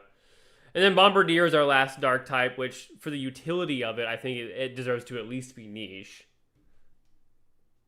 Yeah, I think that's actually really good. I think that this is above niche. I think that this is probably a staple. I think this is a one of in dark decks. I mean, you could theoretically put 2 Ruben in it because this makes it so that your Hydreigon has 0 retreat cost if you put 2 of them in there. Yeah. Yeah, I mean, I think because I still run X speeds if the Pokemon in my deck overwhelmingly have 1 retreat cost as opposed to 2 or 3. And so I think you just ditch 1 X speed and throw a Bombardier, or maybe even ditch both, and you have room for something else. So we could actually make deck building for dark types more efficient. Sure. Registeel. Yeah, I mean, it's just good support. It's just unique, very good support. Yes. I think this thing's terrible. Throw it in the bed. Throw it in the bin? Yeah, I think most all the Regis except for Regigigas are booty cheeks, and I think Regigigas is probably one of the best cards ever designed in the game, just easily. Somebody clip that. All right, Bronzong. Somebody clip that, he says. This, Mame. I think, is guaranteed prog relevant because of you. Yes, I think that's guaranteed prog relevant in your decks because of me. Yes, I agree with that 100%. No, seriously though, I don't like it as a card in general. I wouldn't even put it as prog relevant because I've got better answers. Period. Yeah. I'm not gonna be running this. And again, playing a card that only works if your opponent is running something that they're not guaranteed. If you know what your opponent's running, yeah. What happened to making the pack mascots the crown rare? I seriously don't get it. Yeah, I agree. Yeah, I don't know. I agree with that. I don't know why they combined them into one pack. Like when I was talking about earlier, like I really like a lot of them were doing. What I don't really like is them combining the packs. I don't really like what they've done to ranked and having the emblem event before it. Like if you're gonna do the emblem event, just have it overlap. Like the fact that they don't have ranked for the first 2 weeks kills all my enthusiasm to play ranked. I haven't played ranked in a long time. I haven't been keeping up with the ranked. I used to hit Master Ball every single tier, and now I just don't bother. Like, there's just no point. Yeah. All right, Bisharp. What'd you call me? I called you. I called you Sharp. Okay. You gotta lay off that chalky milk, bro. It checks for Pokemon to play in decks that are playing Indeedee and Shigling. Nice. That's true, actually. Bisharp says a Pokemon with one of your bench Pokemon. I don't like it. What do you benefit from it? What unless they're gonna release like King Gambit EX that does something from the bench for whatever reason? Like, yeah, what are you doing? Yeah, I mean, for now, I think that it's bad, but I think if you... It could have potential, but, like, I need to know what we're switching in. Exactly. And I just don't see it yet. Magirina. Or Magirna. Magirina. No, you had it right the first time. Magirna. Magirna. No. You had it right the first time. Just keep saying it like that. The comments will love it. Magirina. I think this one's... okay, I could see you maybe running it in your deck, but outside of that, I don't think so. 20 more damage for each of your opponent's bench Pokemon. I mean, it's just worse. It's Pitch it. maxing out at what is that? 80? Yeah, 80 damage for 2 energy on a 90 body that can't attack turn 1. I'm going to pass on that. I think it's bad. Steel doesn't benefit from that in any way. It doesn't play into the tankiness that Steel Yeah. has. It's just not. It's off brand. It's off brand. It is off brand for Steel. Yes, it is off brand for Steel. Macarena. Macarena. I like that.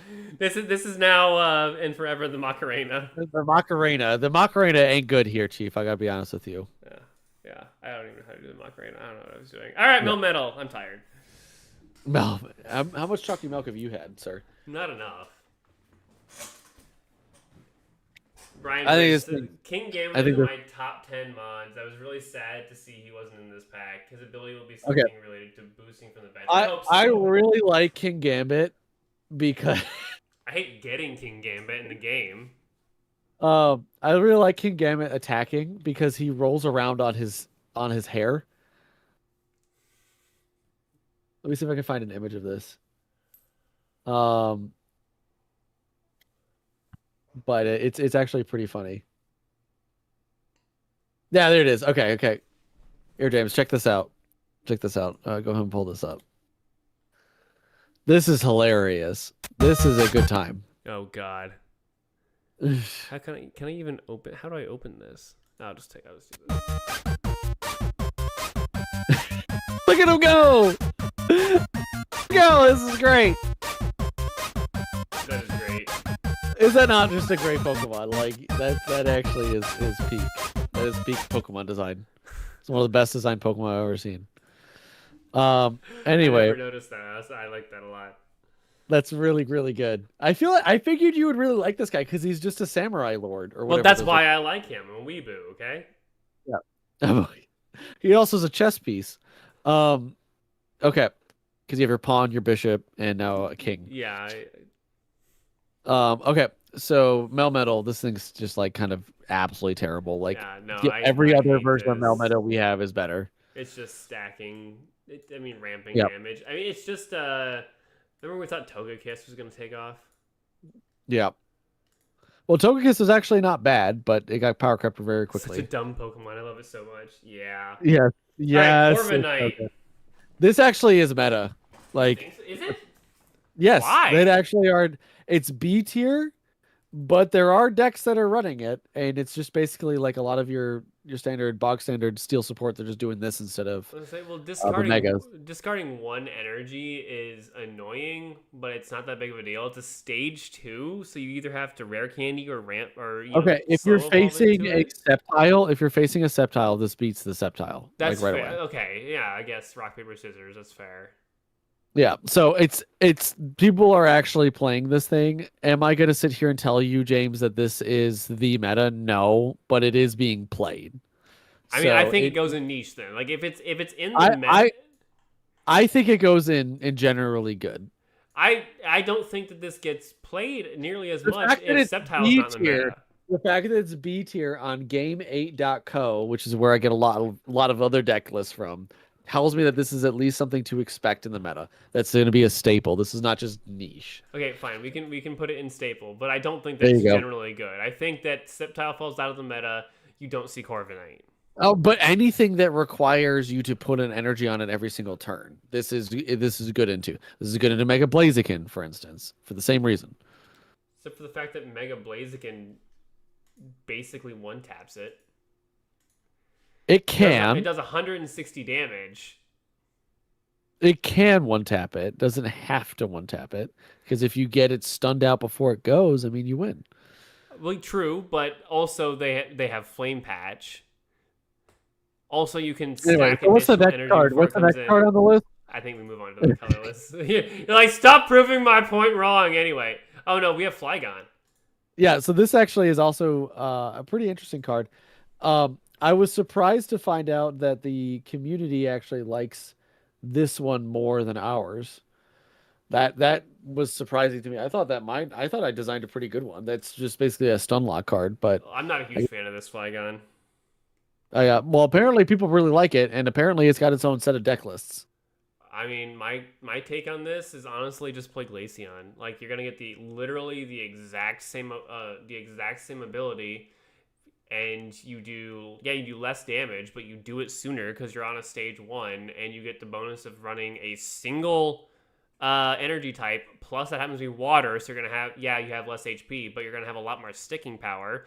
Real concern is that at 130 HP, Glaceon can be one hit KO'd a lot easier. But I mean, if you're looking to do something like this, I would. And people are running this with specifically Ogerpon and Indeedee to prevent it from having any status conditions and keeping it healthy. So I would say it's like a B tier deck. I'd say it's in the same condition as Corviknight EX, but it's actually not terrible. The problem is that the 2 energy types that it uses don't have any inherent ramp. They don't have any inherent ramp. They have no inherent synergy. It doesn't benefit. It's not fighting types. It doesn't benefit from the extra damage. They have to discard a card from the top of your deck, which is just straight negative. The one thing this has going for it is yeah, it doesn't have any. I guess you run like Leafeon with it, or Flygon hits every Pokemon. Glaceon only hits at Glace. Oh, that's true. That's a fair point. But no, that's true. No, I didn't even think that's that. fair. Yep. But yeah, so yeah, maybe don't play Glaceon, but I just had Glaceon in my mind from earlier. I think that this is B tier, same place as Corviknight. I think in general this has some benefit to it. I just don't I wouldn't say that this is a crazy card. That's fair. I would never play it for sure. I myself would never play this card. Well, it's just risk reward. It's like okay, it's cool, but like, no, I get it. Can it? Is it better than some of our other options? Blissey, removing random status condition from your active Pokemon. I think that you could kind of cheeks, but whatever. Well, yeah, I mean, you can make an argument for it being played, especially as status effects are becoming more and more prevalent. Just play Ogerpon. It works for everything. Or you could just play Ogerpon, or you could just, if you're really that concerned about it, just play like Big Malasada or PCL. Yeah, this is taking up 2 slots of your deck at least, if not more. Yeah, whereas you could just run, at that point, just run two Big Malasada. You at least get 10 healing too. Yep. I still run Big Malasada in some decks. Dunsparce. I think the fact that it's optional is interesting. I just don't see the use case for it. I mean, I gotta say it. I think you could. I think the general idea is that it's an early attacker that once it has damage done to it, you just shuffle it back into the deck to get it out of there. It's like a recall effect. I think we're past that point in the meta. Yeah. I wanted to talk about because I think it's interesting.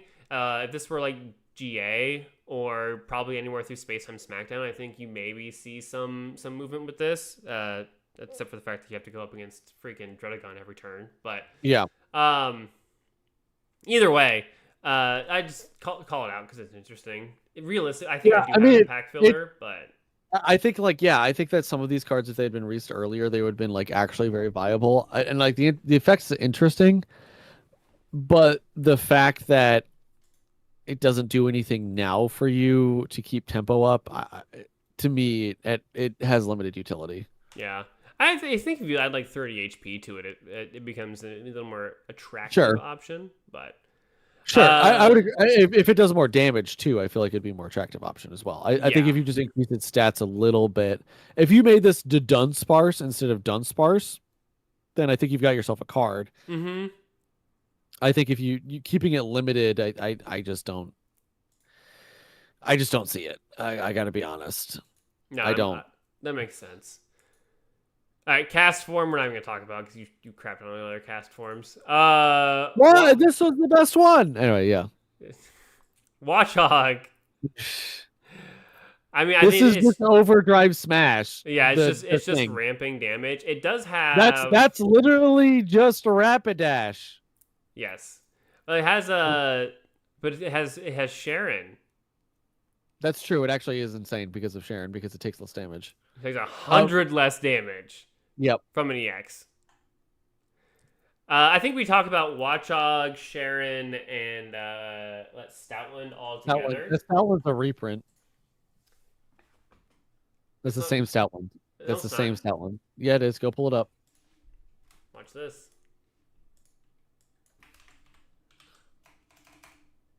Right?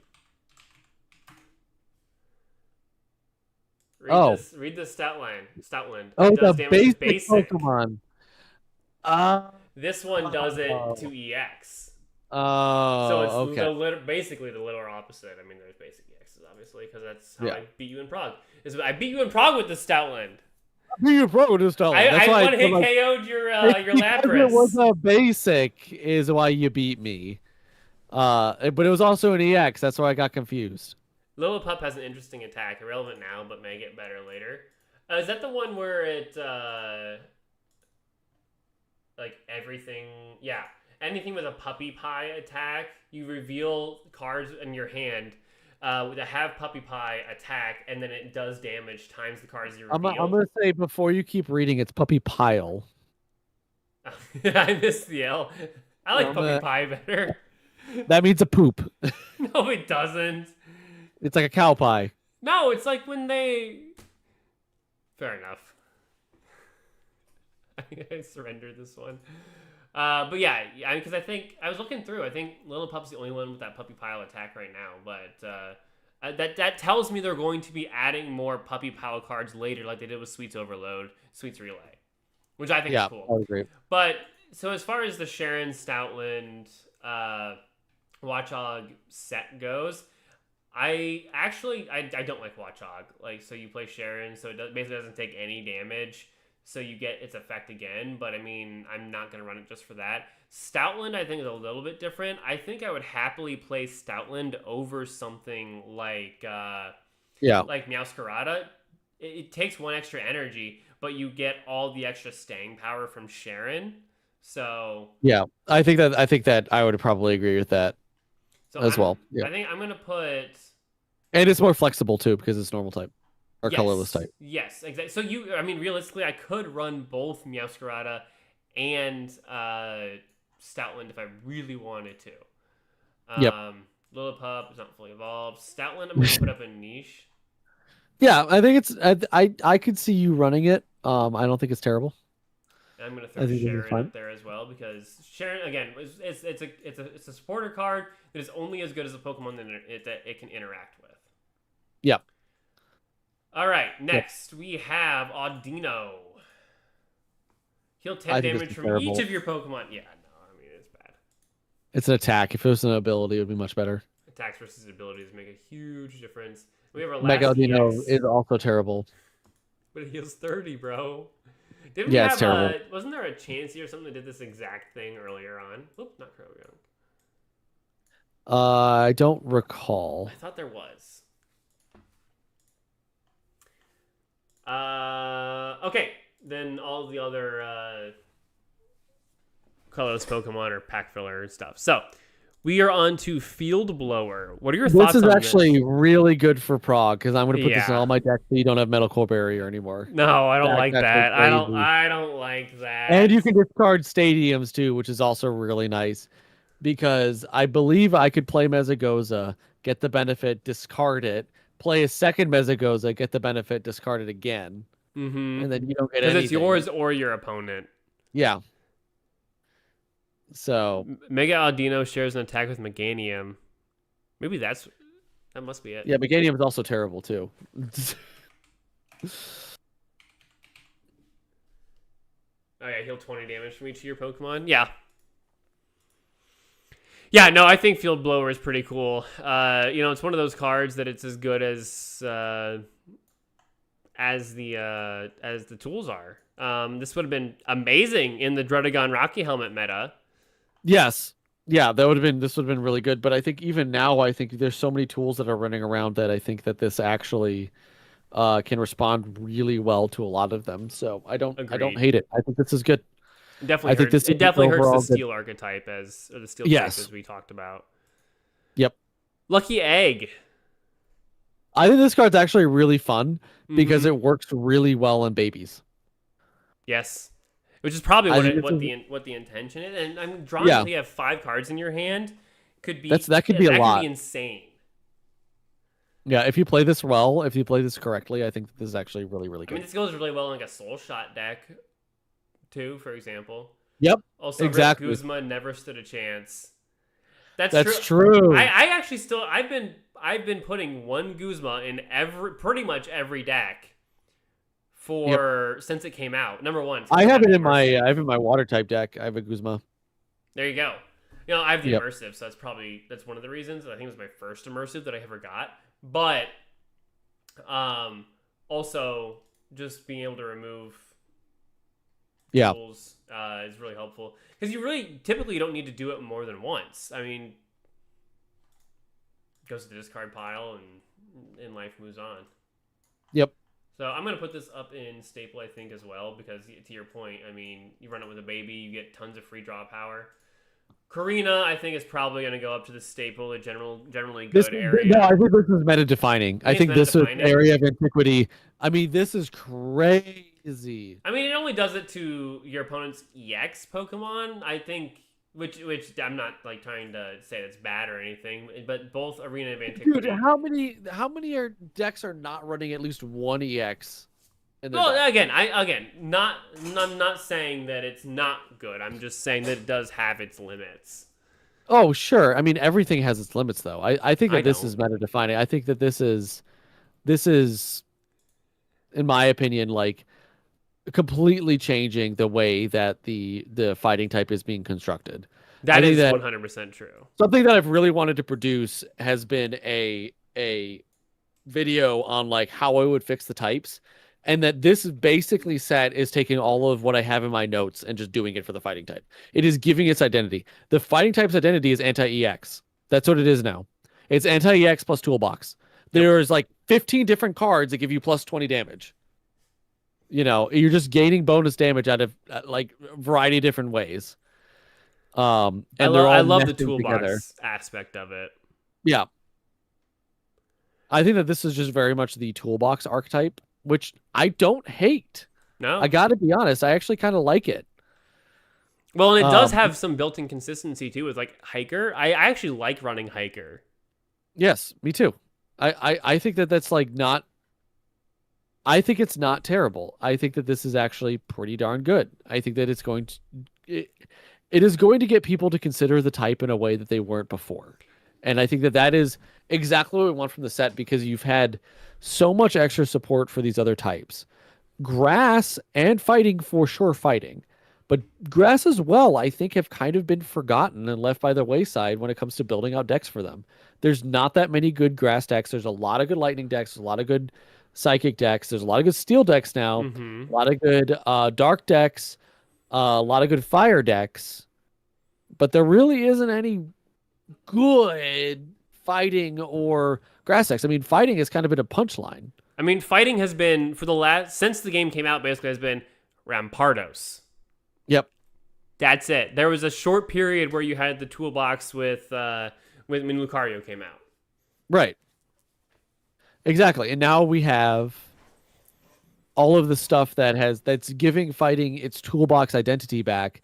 That I've got Karina, I've got Arena of Antiquity, I've got regular Lucario, fighting coach Lucario, and I'm doing plus 60 damage to your guy, plus all the damage that's doing regularly. And now I have Pokemon that do damage for only 2 or 3 energy rather than 4, and they do 80. Like I'm Mm-hmm. actually dealing a large chunk of damage, and I'm doing it in a way that's flexible that I can work with. I can put Karina in, I can take Karina out.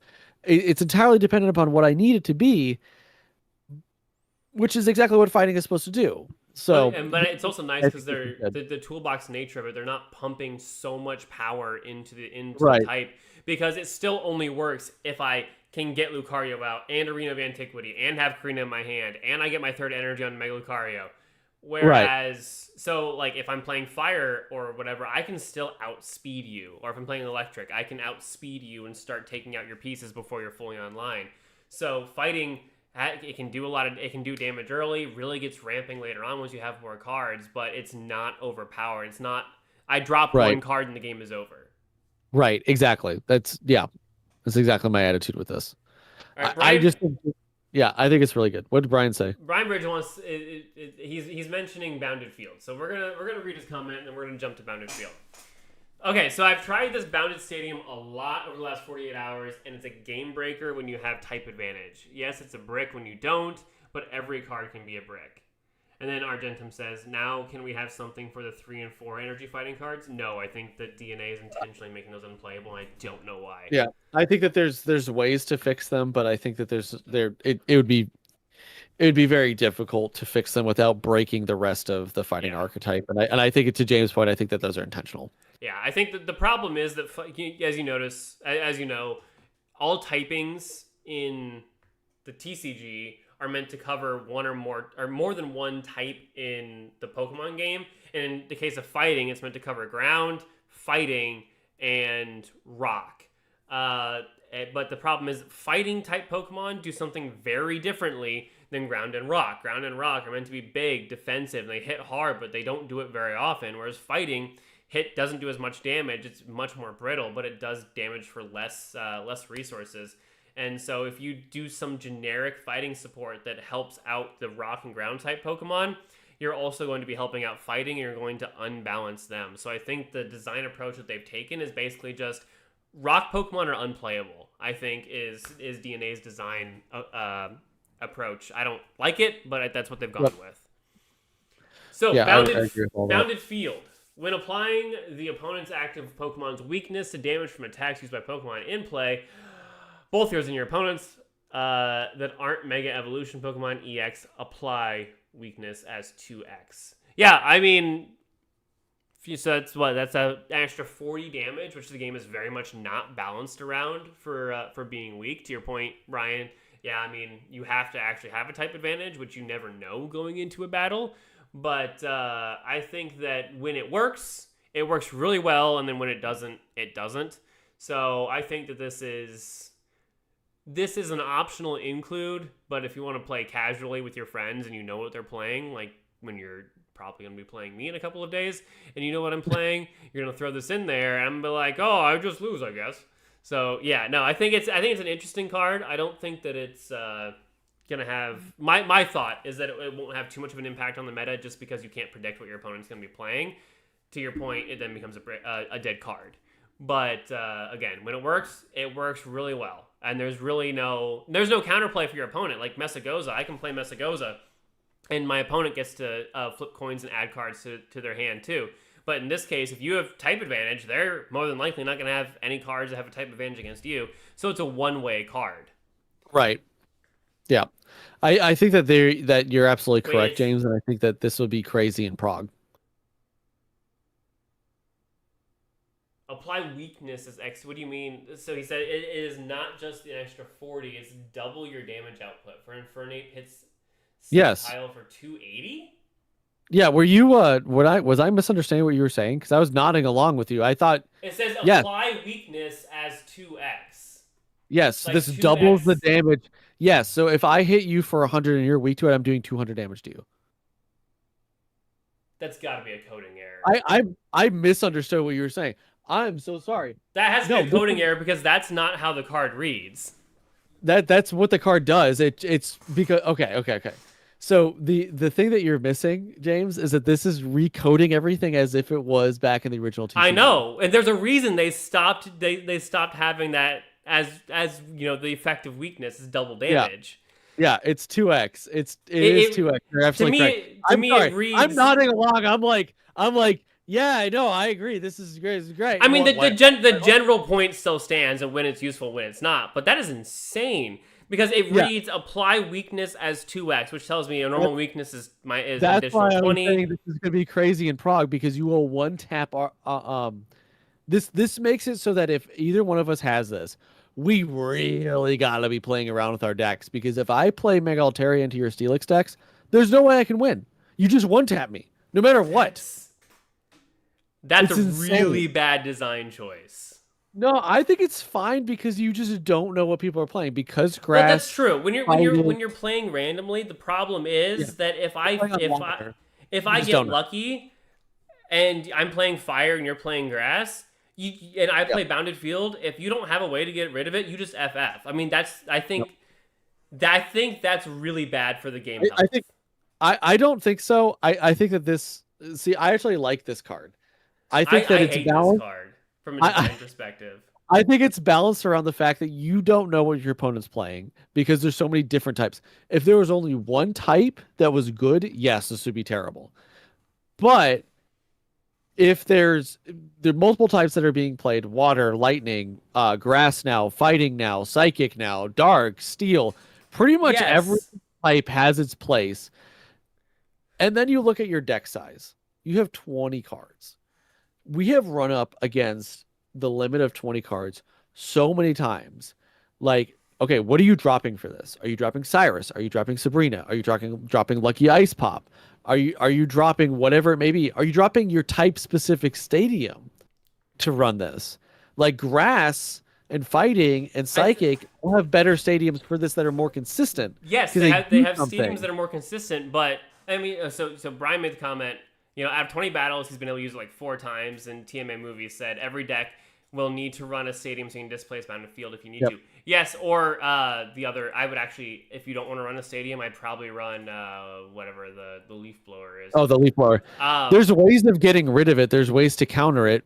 Oh yeah, there's ways of You getting know, rid of it. My point is that I think, I mean, if I don't need 20 cards, if I can spare one space, I think I put Bounded Field one copy in every single deck, because if in that 20% of battles where I actually have the type advantage, I just win. If you can't get rid of it, I just win. And when it comes to deck building, now I always need to either be running a stadium or the leaf blower in order to get rid of it.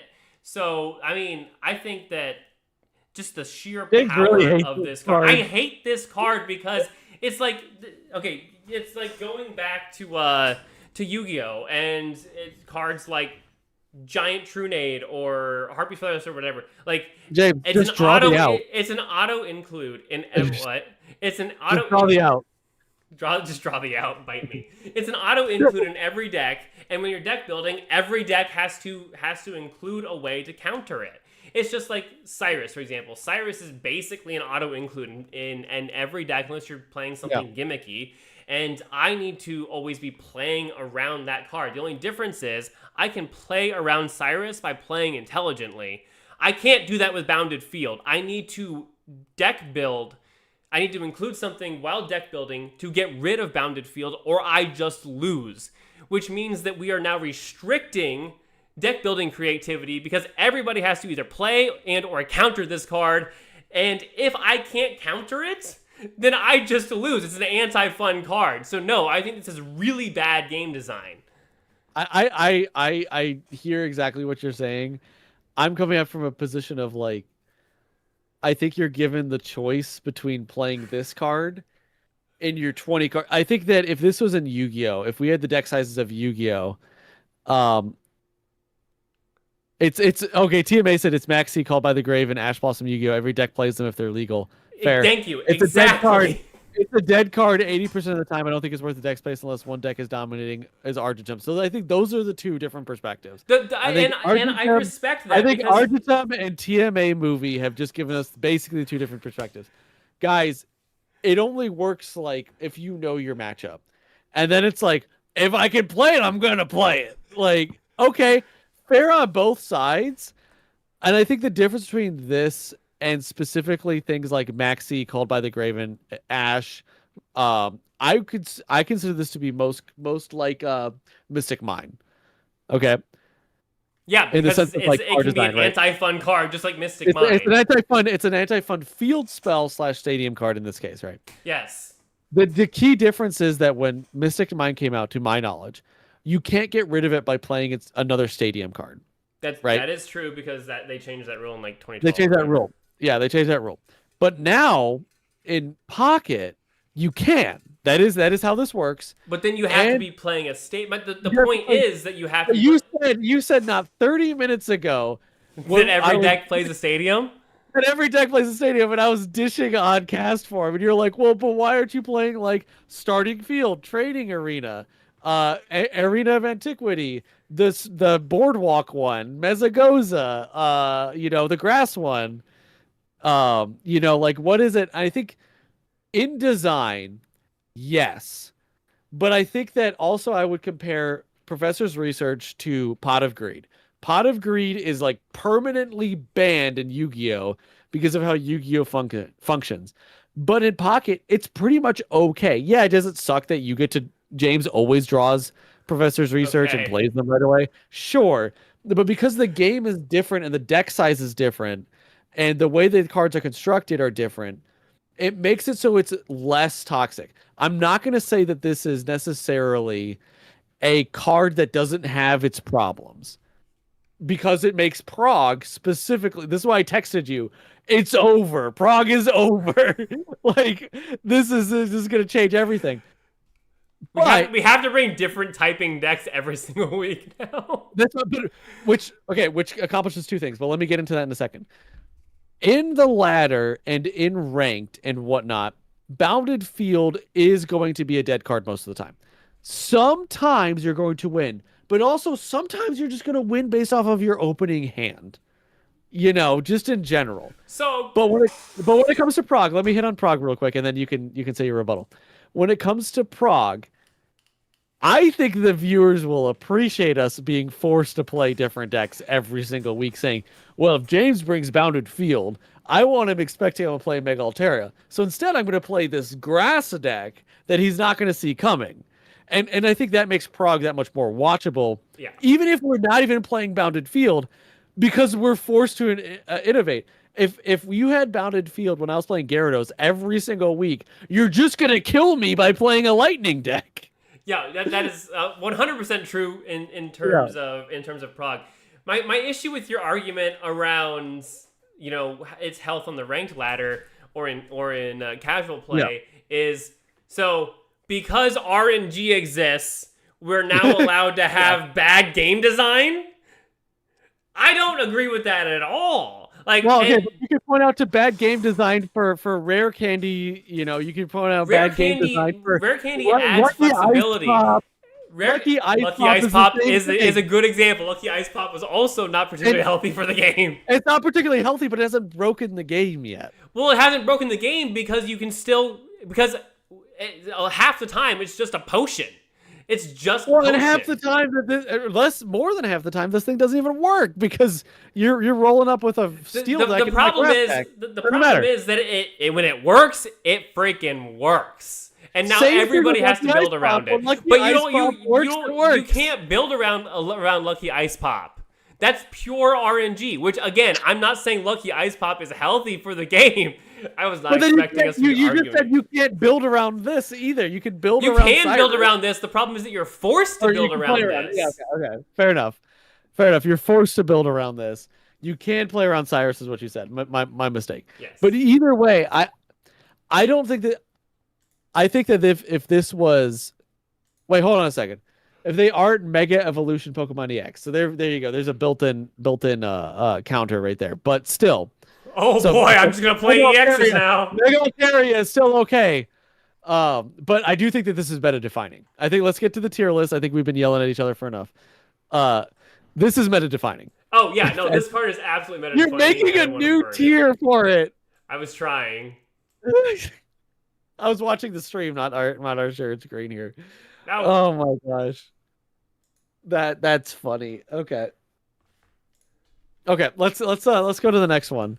Is Bounded Field? I think it's probably comparable to Oricorio. In this game, it's most comparable to Oricorio and Lucky Ice Pop. It is something that people are going to complain about. It's not going to break it. There are ways currently to deal with it, and there's going to be more ways to deal with it. I feel as though my opinion matters here as I played probably the most. Listen, I hold in my hand until I can swing and finish the game. You can't build around it. Also very fair. That's actually a really good point too. Because if you can't build around it, then it's even more toxic. Really good, but it shouldn't exist. Yes, it is a really good card. It's going to define the meta, but it shouldn't exist. Okay, I don't know if anybody else is hearing this, but James is being sucked into the void on my end. That's because Discord will do that. Discord, okay. If I'm yelling, Discord will mute me. Okay, what is your take, James? Because you're in a great mood now after reading this card. What is your take on Parasol Lady? I love this card. It's fantastic. This is actually a really funny card. I love these return cards. This doesn't change the Baxcalibur deck because the cards that you want to put in your hand are all EXs. But for Prog, this puts Manaphy in my hand. This puts the opening Squirtle in my hand. Mm-hmm. This puts a bunch of stuff back in my hand. This is great for Prog. I think that this is niche. I think that we really need like a good 1 point water type deck or water deck that runs Yeah. non-EXs for this to be all that viable. But outside of that, I think that this is going to be in my water deck for Agreed. sure. I mean, I like these recall cards, especially because we don't have Yep. Switch. We don't have Switch Yeah, in I agree. in Pocket. If we got Switch, I don't think that we'll ever get Switch because no. Switch is so freaking strong for no reason. And I was reading this on Reddit. People were talking about it where it's like there are a lot of cards that function like Switch, like X Speed, like Leaf, and things like that. They don't just switch you for free.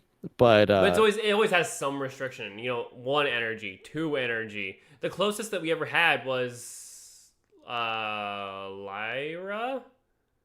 yes, yep, there's the most generic one. Brian Bridge said not being able to pull back an EX makes this card way less relevant. Yeah. I immediately thought about like a Mantike. Yes. And Inteleon maybe, and I think that's the Argentum. I think that that's the point is it's supposed to work with Inteleon. I don't know if it pulls it does pull all the cards attached, doesn't it say that? So it does pull everything, but then Yeah. now I'm like, okay, if I didn't play Drizzile, then I'm screwed because my rare candy's in the discard pile. Mm-hmm. So I have to play Drizzile. So now you're forcing me to play a stage 1 that only does like 10, 20 damage on I think 20. evolution. Yeah. I think it's 20. Evolution.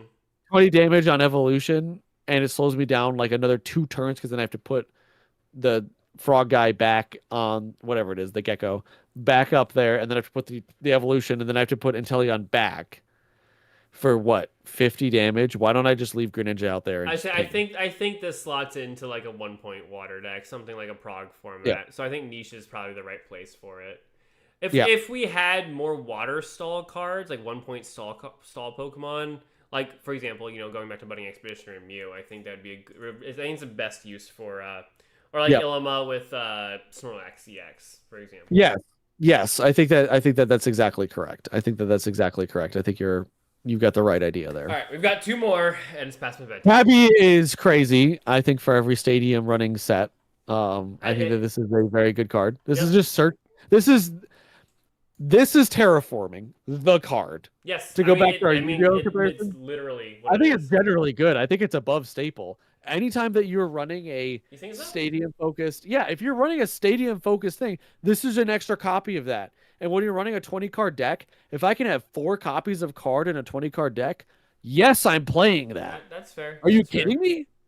Like, well, back to your comment. What do you? The question always becomes, what are you giving up for Cabby? Like, are any of our, and yes, I know that there are stadiums, especially at this point, that are strong enough to warrant giving up something else. But you know, you always have to consider what is the trade off. Cabby's only as good as, number one, what you have to give up for it, and number 2, and more importantly, how good the stadiums are. And yeah, like if I'm running a fighting toolbox deck, I'm definitely running Cabby so I can get to my field spell sooner. Or if I'm running this freaking bounded bullcrap, the bounded bullcrap he calls it. But yeah. Anyway. Yeah. Also, since again, every freaking card in Pocket is pull a random whatever. So if you're running multiple stadiums, you may not get the one you want, which is always something. But you're only ever going to run one stadium with this card. Most of the time. I mean, realistically, you don't have enough space to run more than one. Well, unless you just throw one bounded field and everything. True. I guess if you did that, then yes. But still, last thing is Fragrant Forest. Our last field. This I think is really good for grass types. I haven't read this one yet. I mean, I feel like okay. Go ahead. Oh no. This is really good, especially because your opponent. It also searches out Celebi. It does, and it limits your opponent's benefit from your field spell because they may not have grass type, and if you happen to be in a grass mirror match or type match, whatever, then they're running it too. So. Yep. Exactly. I like that. I like cards like this, field spells like this, stadiums like this, a lot more than like Training Field or whatever, or Messagosa, for example, They're more where that work both ways. Yeah. yes, exactly. So Yeah. No, I I think, agree with that. what do you think? I think this is good. I think Generally this is good. just generally good because I mean, if I'm running a grass strategy that has more than one basic grass type, I'm going to put it in there. All right. So, I mean, like, and this is what we were kind of talking about. If we look at it, everything that's on the screen right now is what we consider to be like playable, good, great, whatever. Broken and shouldn't exist, according to James. And I think this is probably the most we've ever had in these sections, Mm-hmm. especially above the niche prog relevant. Yeah, usually it's So, a ton here, ton down here, and a ton here, but like this is pretty. or not even very many in there. You Yeah. know what I mean? But I just think that looking at this, we're looking at a lot of different options, realistically speaking, at the end of the day. Um, You I wanna think that read Brian Bridges' Yoda impression? different version of different version of a Serena Cabby is true. If you only need one stadium, I would run one Cabby, one stadium over two stadiums. Cabby also thins your deck. Also very true. Yeah. Good point. I mean, a lot of times Gentlemen, that's when we I'm do a extremely terraforming. proud of myself for getting James riled up over the Bounded Field Stadium. Good night, chaps. True and real. I've never seen this man that upset. It's very passionate. I'm very passionate about this. Yeah, he really hates it. I can't wait for it to be like next month and it's like Bounded Stadium seeing like no play. I would be so happy. Look, if I'm wrong, You I want to be win. wrong here. Yes, I do. If Yeah. I'm wrong, I win. If I'm right, my life doesn't change at all. Yeah, if you're right, then you're upset. No, Yeah. I don't blame you for that one bit. But no, I think that it'll be okay. We'll see. We'll see. Let's do our normal thing where we go into the arts. So All right, what's your favorite well, art? my favorite it's gotta be Survivor. This Survivor is so cool. The shading, the fact that it's looking directly at you, like Yeah. you get the I think feeling you're in the that looks bushes. great. I agree with you 100%. I really like the design of Seviper as a Pokemon in general. It's one of my Yes. favorite design Pokemon. And I think that art does it a lot of justice. Yes. I don't think that there's a better, besides maybe the Trico line, a better art in my opinion. Um, so I'm really happy with how this one looks. Well, this to be is fair. one artwork, isn't it? Like I'm assuming this goes Yeah, up. The Trico, it melds into the full art Mega Sceptile. That's what I thought. Yeah, where's Yep. that guy? Am I blind? There it is. Yeah. Okay, then what is your what's your favorite 2-star? of these guys? Yeah. Yeah. Gotta go with Crustle. I mean, look at that thing, man. That thing's crazy. Crustle. Yeah, look at him. He's like, dude, he is him for real, my guy. No, I'm just kidding. Um, this one I kind of am struggling. I like the Sceptile Rainbow Rare. I think that one looks pretty cool because it goes into the other arts. I like Zoroark, which I'm assuming is gonna be your favorite. And I like Flygon. So I think if I were to pick, I'd probably go with Sceptile just from those. Zor But the others are sorry. cool too. Yeah, Zoroark's my close second, but I actually go with Mega Camerupt. I love this. Really? I love this goofy guy. Oh, he's great. I mean, you're not going to find a disagreement with me on that one. I'm a big fan of him as well. I think that he's pretty funny. I do think that like artistically though, this Zoroark is the best. I feel like that's you. That's you. Yeah. I also question why did they go with Sobble IR? Why did they I not don't do know. I was Sceptile thinking about IR? that. Like why? I guess they did do the Sceptile IR so they could have the kind of continuation here, but like, why Sobble? And then have you seen the Crown Rares yet? Yeah. Yeah, what I get the Celebi, that's cool. I guess I get the Bombardier, but I like don't. Like they're just randomly picking. I'm hoping that, by the way, for Prague purposes, I get a shiny Mega Blaziken when I open the set. I hope I get a shiny Mega Steelix. But I'm if I get the shiny Mega Blaziken, I'm gonna be thrilled. That would be amazing for me. Getting Dragalge Be so would happy. actually be really good for me too, just from a playability standpoint. I think so. He's not that good, but he's okay. No, but I mean, I'm degenerate, so. I wasn't gonna say it. I wasn't gonna say All right. it. Well, I'm way past my bedtime. Argentum, with the new Oricorio IR, we're only missing Sensu style to complete the set. True. Oh, yeah, fair enough. I don't know anything about Okay. Oricorio, so. full disclosure, blank face, deer in headlights over my head.